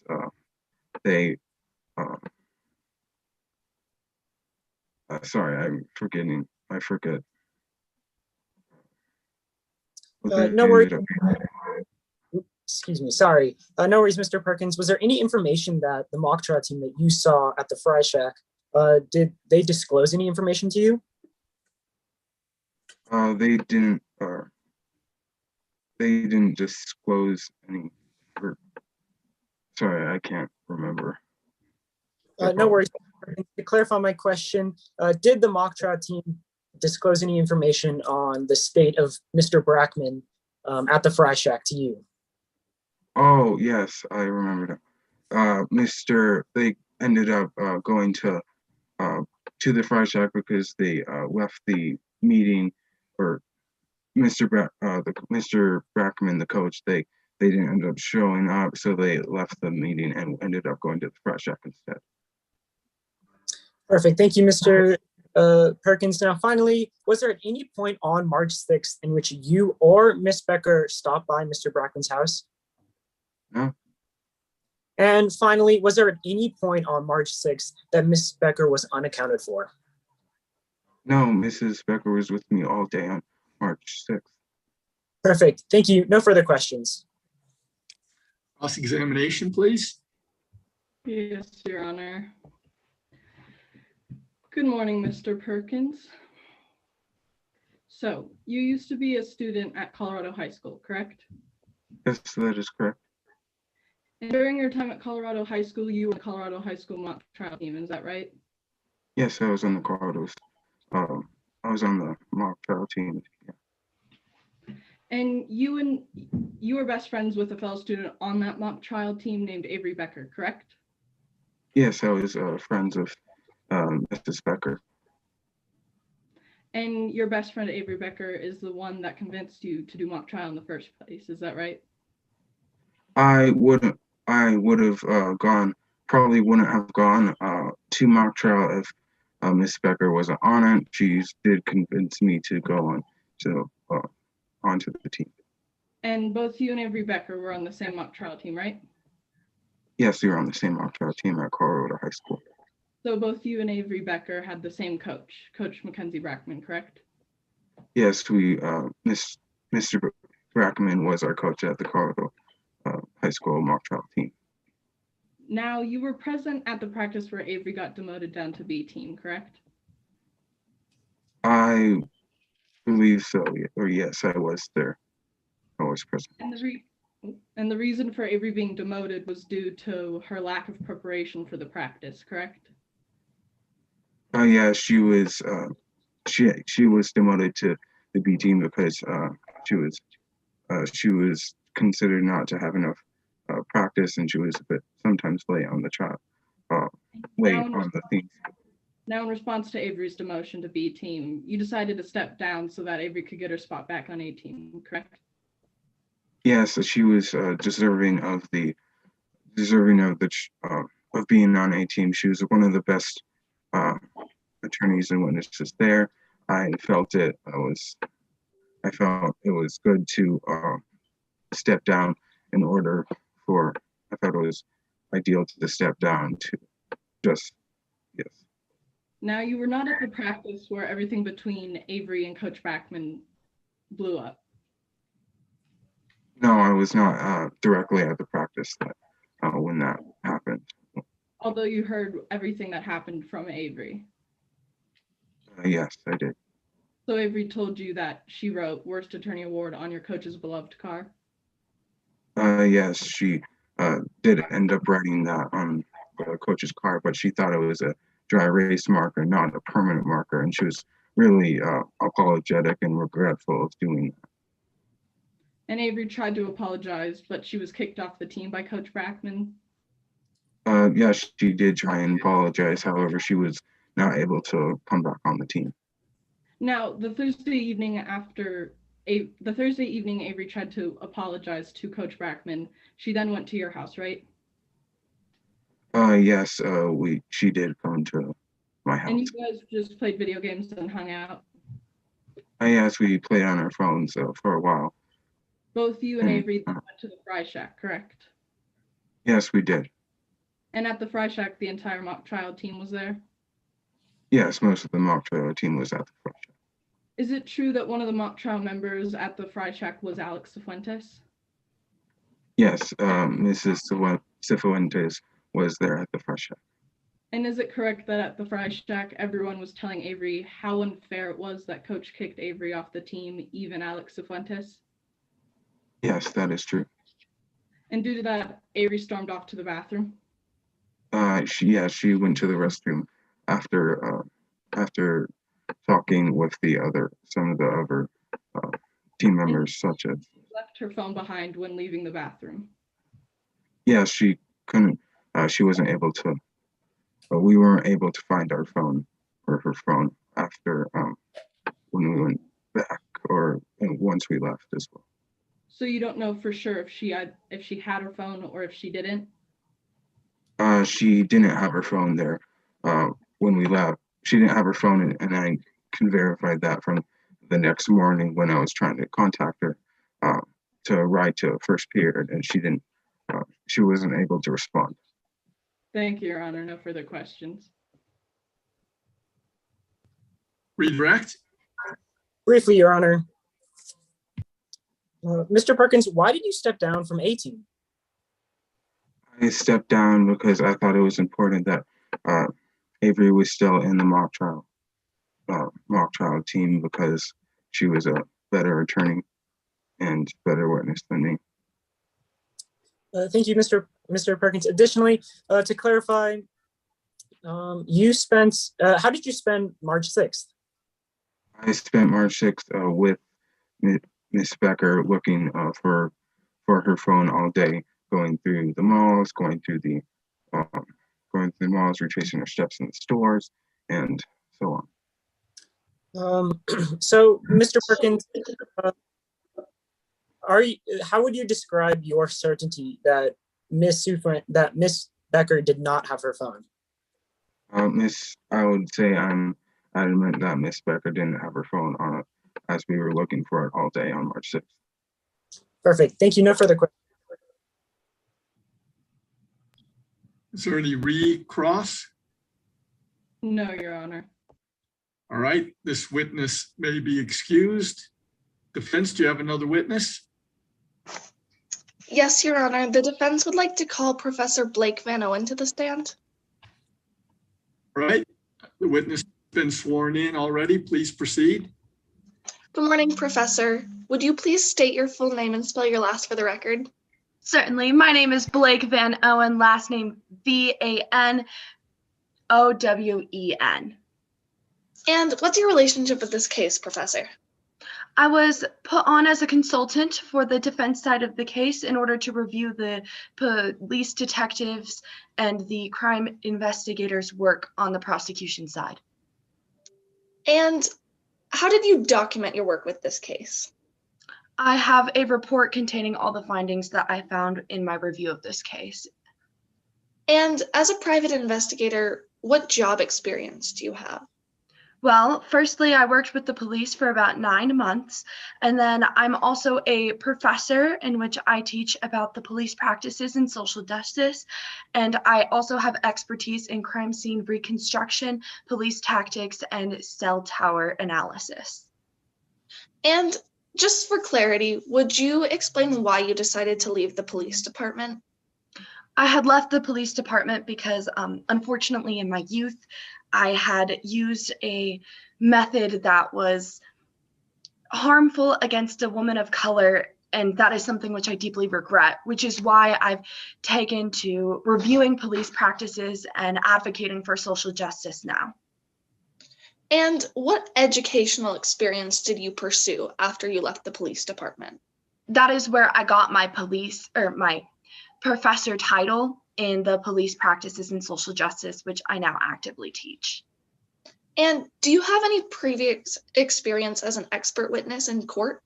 Yes, I've testified in over 100 cases in my expertise, as I've mentioned.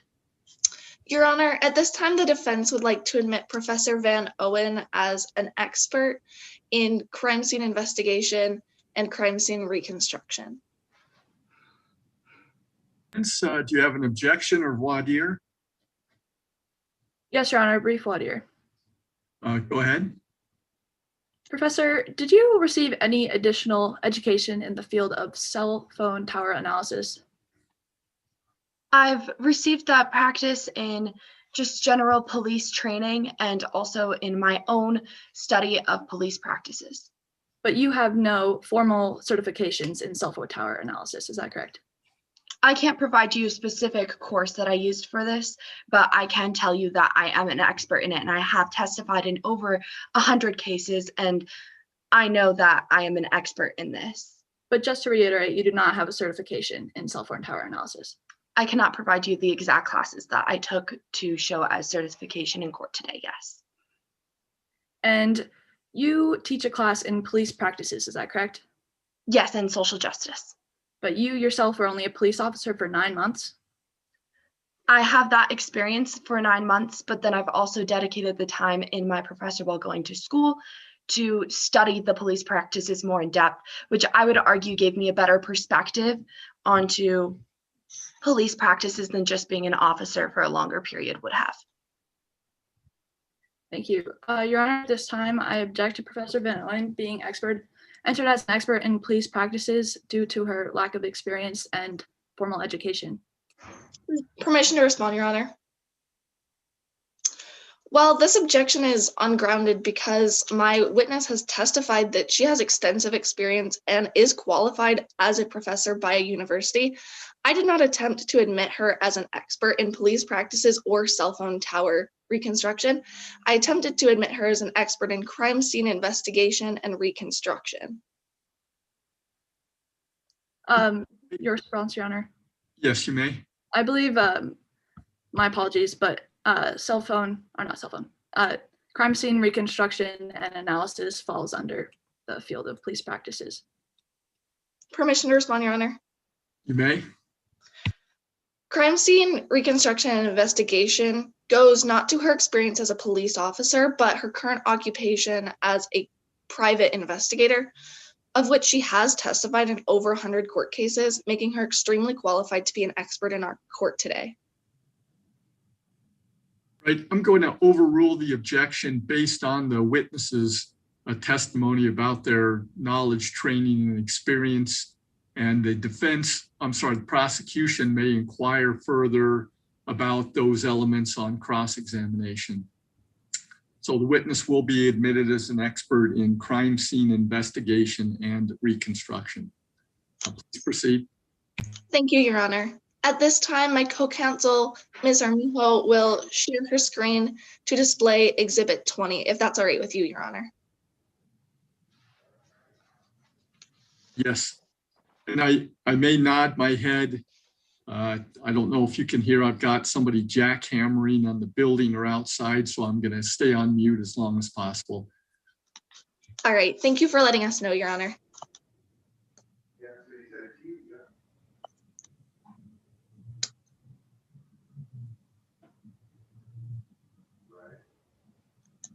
Now, Professor, can you see the document that has been shared on the screen? Yes. Do you recognize it? Yes, it's a copy of my report from this case. Do you usually write reports about your investigations? Yes, it's a formal practice of mine. And is this a fair and accurate copy of the report that you wrote for today's case? Yes. Has it been tampered with in any way? No. Your Honor, at this time, the defense would like to move to admit Exhibit 20 into evidence.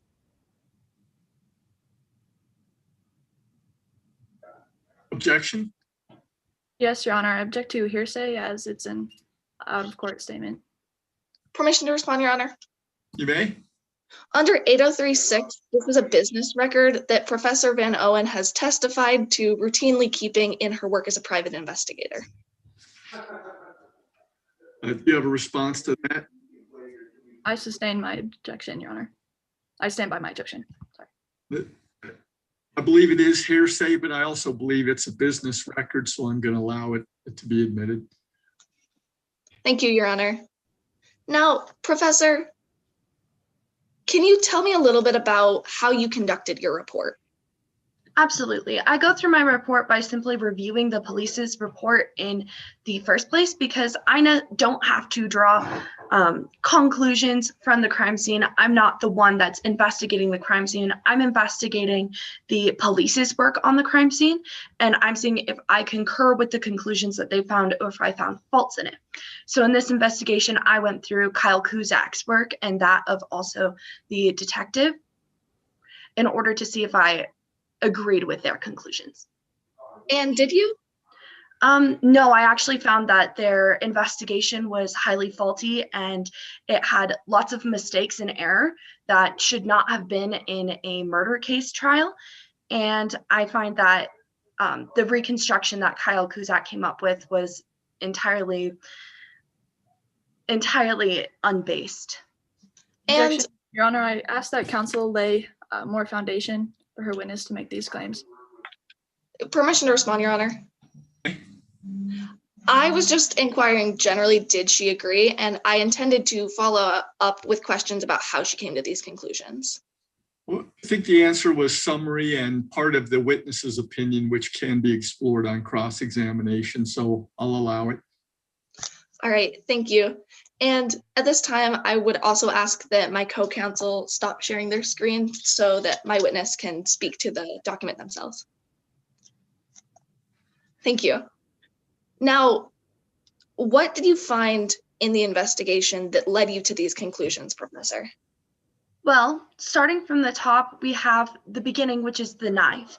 And in this, Kyle Cusack had made the conclusion that the knife was used, Brackman used the knife as a self-defense method due to the fact that the ring video would have notified him an intruder was approaching. Now, I find this theory to not be very applicable because it's not guaranteed that the ring video would have notified Brackman. And was there anything else that you found faulty? Yes. Now, going off of the fact that Brackman would have been notified the intruder, that leads to the whole self-defense and struggle reconstruction that Cusack came up with. But that is entirely hinging on the fact that Brackman would have known that an intruder was approaching.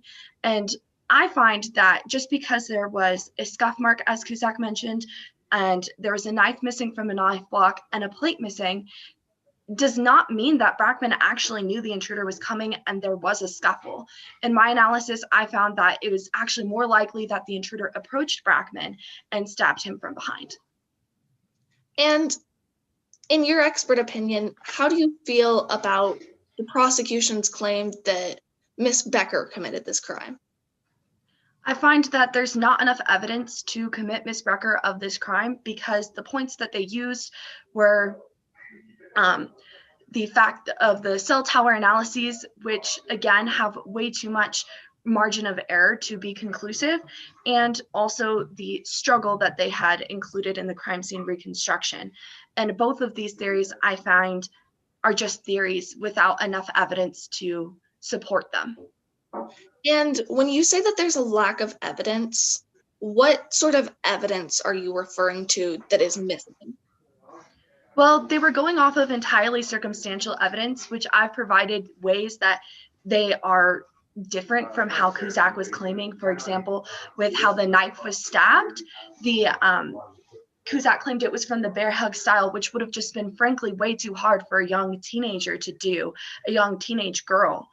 And on top of that, the knife handle was made for a different way of holding that would have just been frankly quite uncomfortable to use, on top of the uncomfortable stabbing position. So it just doesn't make sense how Cusack claims the victim was killed.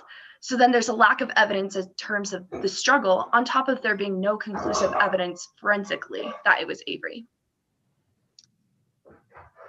And overall, what is your personal expert belief about what happened in this crime? Overall, it's my personal expert belief that it was not a burglary gone wrong, but some sort of planned murder. And this is shown through the fact that the struggle theory just doesn't hold water when you look at things like how the knife wasn't made to be held in that way, how hard it would have been to stab someone in that manner, and also the fact that the main suspect for that theory would be Avery Becker, who couldn't have been at the scene of crime, or most likely wasn't, if you look at the cell towers and the margin of error with that. And finally, Professor, do you believe that there is enough evidence to link Avery Becker to this crime specifically? Absolutely not. Thank you. No further questions. Cross-examination? Yes, Your Honor. Good morning, Professor Van Owen. To begin, you charge $225 per hour for any research, writing, or investigative work that you do. Is that correct? Objection, Yes. Your Honor. Relevance. Response, Your Honor. I believe this line of questioning goes to the witness's credibility, and therefore it is relevant. Response, Your Honor. Both of the experts on both sides are paid for their work, and the specific finances of our expert witness are not any more worth questioning than the amount of money that the detectives and investigators for the prosecution got paid were relevant. It does go to credibility. The fact that both witnesses were compensated would go to credibility of each of them, so I'm going to allow it. Thank you, Your Honor. To continue, Professor, you are being paid $450 per hour to testify in court today. Is that correct? I mean, yes, it's my job and it's my time taking away from other jobs that I might be doing. So I expect to get paid for my work. Yet you say that you never testify for prosecutors who pay nothing. Is that correct? Well, also, my line of work aligns better with the defense. It simply doesn't make sense for what I do that the prosecution would hire me. But you have never testified as a prosecution expert. Is that correct? I wouldn't get hired for it. So no, I haven't. And you were never actually at the crime scene on March 6th, were you? My work doesn't call for me to be at the crime scene since I'm specifically just reviewing police tactics and the reconstruction that the police had created. So as you said, you only reviewed the evidence collected by Detective Markowitz and her team. Yes, that's all I need.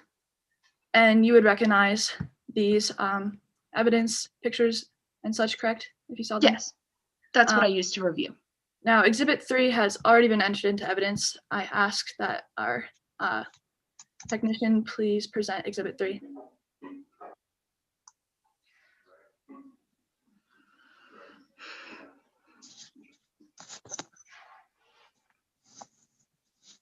Apologies, what exhibit was it again? Exhibit 3. Objection, relevance. The defense inquires as to how the photo of the body is relevant to Professor Van Owen's conclusion that it was not Miss Becker when the defense is not denying that he was murdered. Response, Your Honor. In my line of questioning, I will be comparing the evidence collected by Detective Markowitz to the conclusions drawn by Professor Van Owen in her report. This is just a step to get there. I think the questions about the evidence are fair game for any expert witness, so you may proceed. Thank you, Your Honor. Professor Van Owen, if you look at the stab wound in Exhibit 3, in what orientation is the knife wound? It appears to be perhaps sideways. So horizontally, correct? Yes. Okay. Now, in your expert report, you provided an alternative method to the way Mr. Brackman would have been attacked with the knife. Is that correct? Yes, and that was aligning with how the knife was designed. And would you recognize this image that you created if you saw it? I'm sorry, can you repeat your question?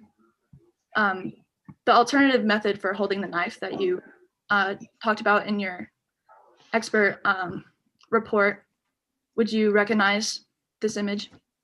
Yes. At this time, I ask our technician to please present Exhibit 21.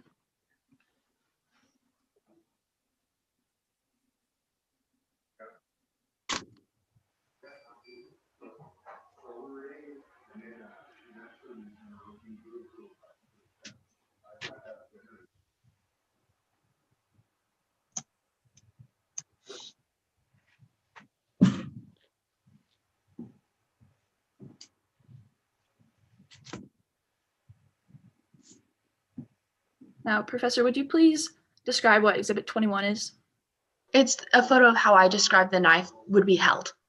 And how are you familiar with this exhibit?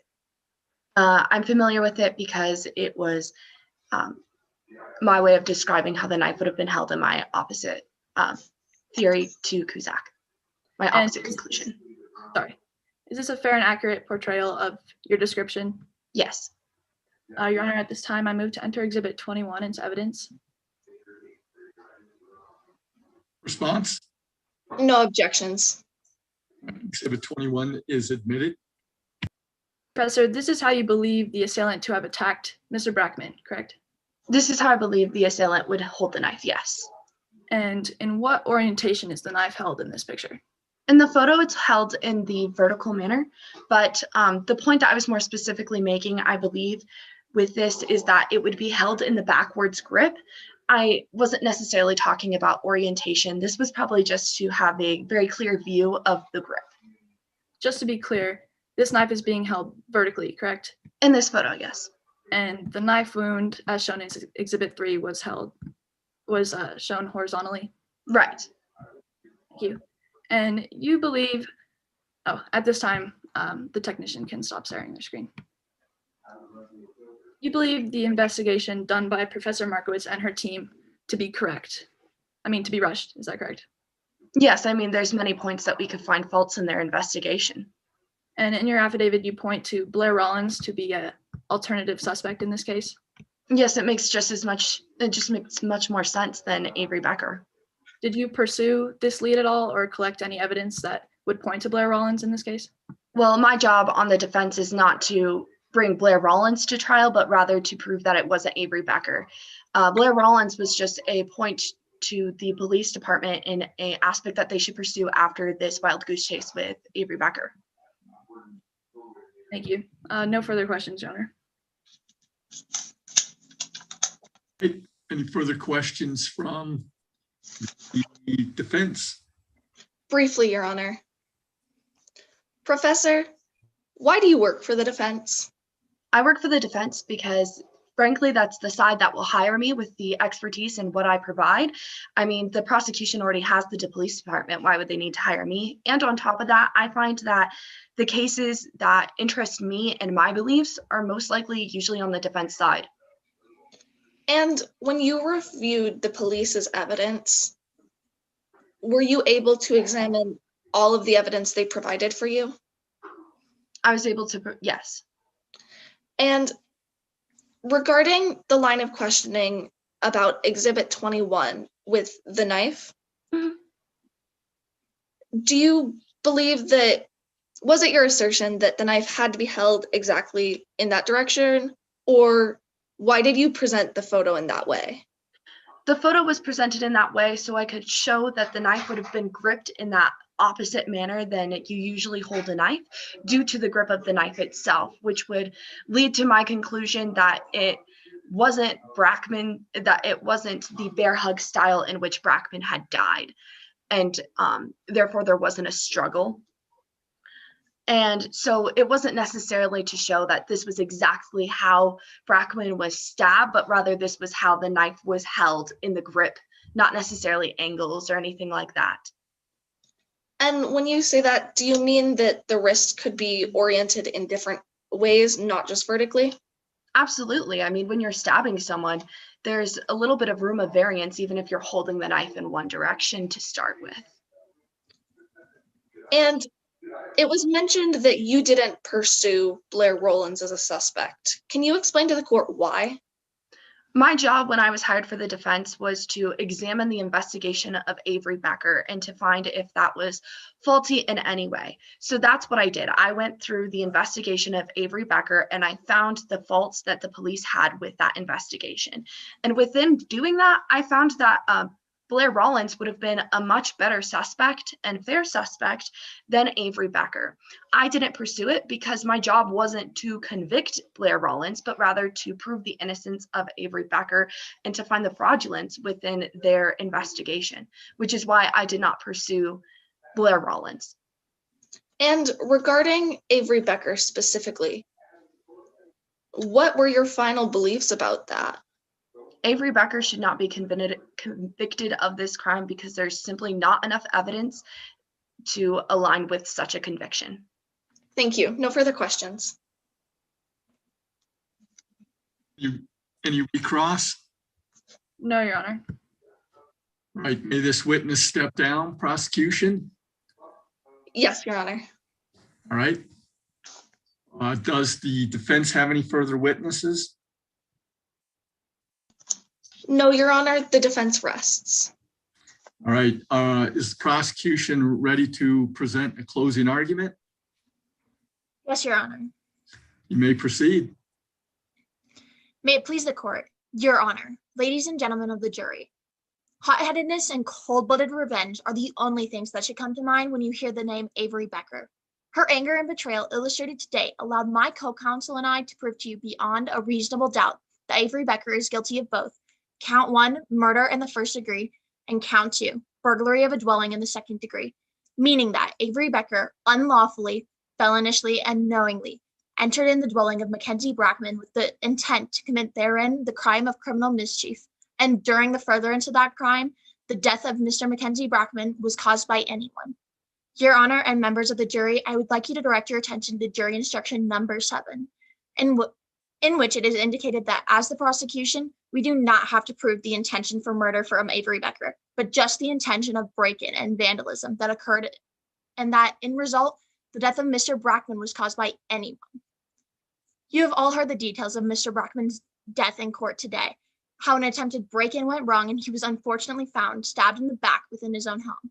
The witnesses presented before you today each illustrated Miss Becker's guilt in her hot-headedness and need for cold-blooded revenge. As the prosecution, we brought forth 3 witnesses of Miss Becker's guilt.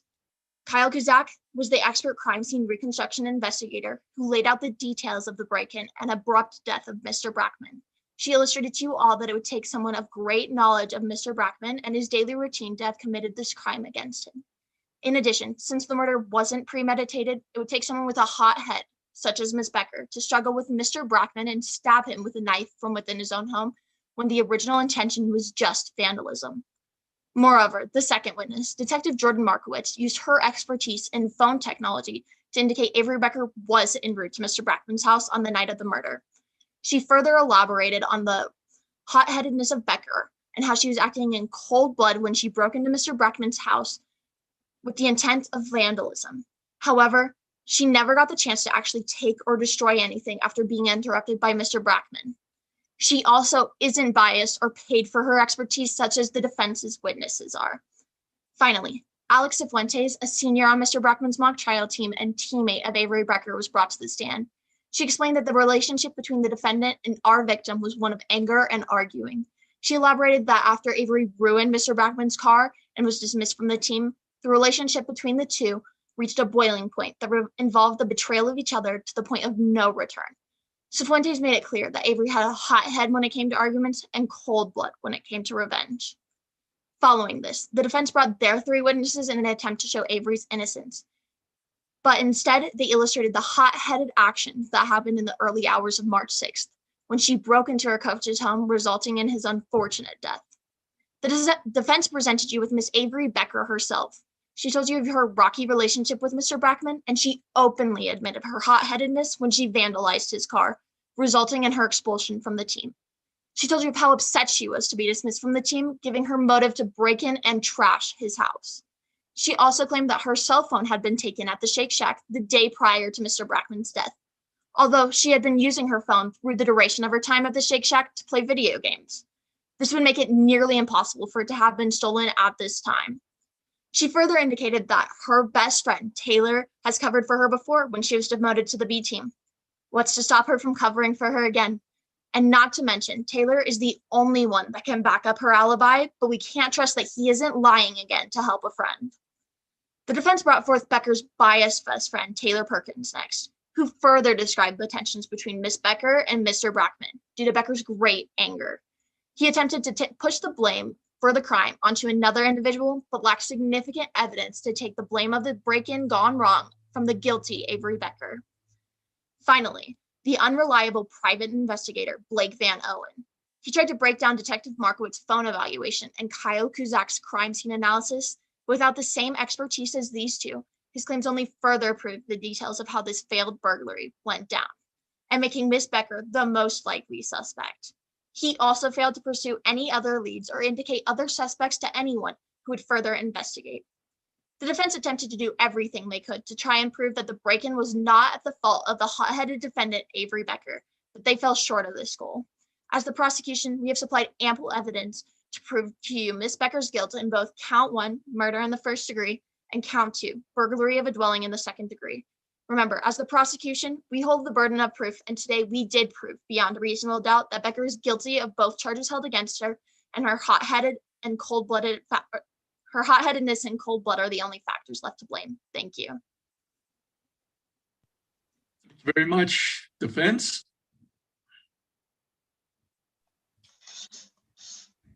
Good morning, ladies and gentlemen of the jury. The defense does not disagree that Mackenzie Brackman was brutally murdered. Our deepest condolences are extended to Mr. Brackman's family after this tragedy. Yet the root of the matter, where the defense does disagree, is who committed this crime. The prosecution has blamed a young teen girl for the murder of an adult man, despite an evident lack of motive and verifiable evidence. Today, we've seen a young lady who is not perfect. But does her lack of perfection make her a killer? Ms. Becker often came unprepared to mock trial. She lacked a real interest in the club, as was confirmed by witnesses on both sides. This outlines her clear lack of motive. If she wasn't even bothered to show up to a club prepared, why would she be bothered to kill for that club? Admittedly, she had vandalized the victim's car. However, she herself has testified that she believed the vandalism was done in dry erase marker, which would easily wash off of the hood of a car, not a permanent Sharpie. She apologized profusely and even offered to get a job to pay for new paint for the car. Does this kind of remorse sound like somebody who would kill a man? She is by no means perfect, but her simple disinterest and petty pranks are not equivalent to the stabbing of a grown man. The prosecution has brought two experts in today's case, both who have admitted that both who have attempted to claim that Miss Becker is a murderer, despite a lack of forensic evidence. There was no fingerprints or DNA from the scene of the crime. The circumstantial evidence that they've brought has only indicated that a murder occurred, but the defense doesn't disagree with that. Any evidence that would have verified or falsified that it was my client is not present in court today. The text messages which link her to the crime are not present in court today. She has an alibi, and the forensic evidence also linking her in court today is not present either. Further, the prosecution spent the majority of their time on their direct examinations bringing in evidence which only showed that the victim was killed. But we knew that. Their evidence did not go to prove or disprove who did it, just that it happened. The pieces of evidence, such as the cumulative photos of the body, existed only to show the gory nature of the murder, but not to pursue my client specifically. The prosecution also brought a witness to testify that my client made threats and plans to enact this crime, an intent to burglarize this house that they allegedly broke into. However, the texts which allegedly show this plan are not available, only screenshots, which are not dated, not time-stamped, and not available in court today. The screenshot nature, as well as the fact that none of the prosecution detectives saw the screenshots themselves, indicates that these could have easily been changed or edited. Alex themselves even said that Avery Becker was lazy when it came to mock trial, indicating, again, that there's absolutely no motive to commit this crime. However, the defense provided an expert opinion which did break down all of the faults of this investigation and the ways in which there is a lack of evidence. Further, we have shown to you two character witnesses, which have confirmed the alibi of the defendant. And as the defendant took the stand herself, she proved that she had absolutely nothing to hide today. This is a murder, but you are reasonable people who can find reasonable doubts in the claims of the prosecution. You have not heard forensic evidence or a sighting of my client at the scene of the crime. You have not heard a substantial or true motive. You have not seen original versions of the alleged plans. If I were in your shoes today, the prosecution would have left me with many questions. Where's the forensic evidence? Where is the link to the defendant? How could a young girl have committed a crime like this from this angle? What about her alibi? What about her lack of motive? The prosecution themselves even said that Avery Becker was the most likely suspect, but they hold the burden of proof, meaning that most likely is not enough. If evidence were a scale, the prosecution must tip the scale 100%. They need to go beyond any reasonable questions that you can draw from the evidence they provided. Most likely does not tip that scale enough to put a child in prison for murder. You are reasonable people, and I encourage you to make the reasonable decision. Not guilty. Thank you. Thanks very much. With that, that's the conclusion of the mock trial. Typically, every year we would sit there and add up our scores and then provide comments. I'm not scoring today, and so I'll ask the scoring panelists if they need time or they're prepared to make a brief comment possibly to the students.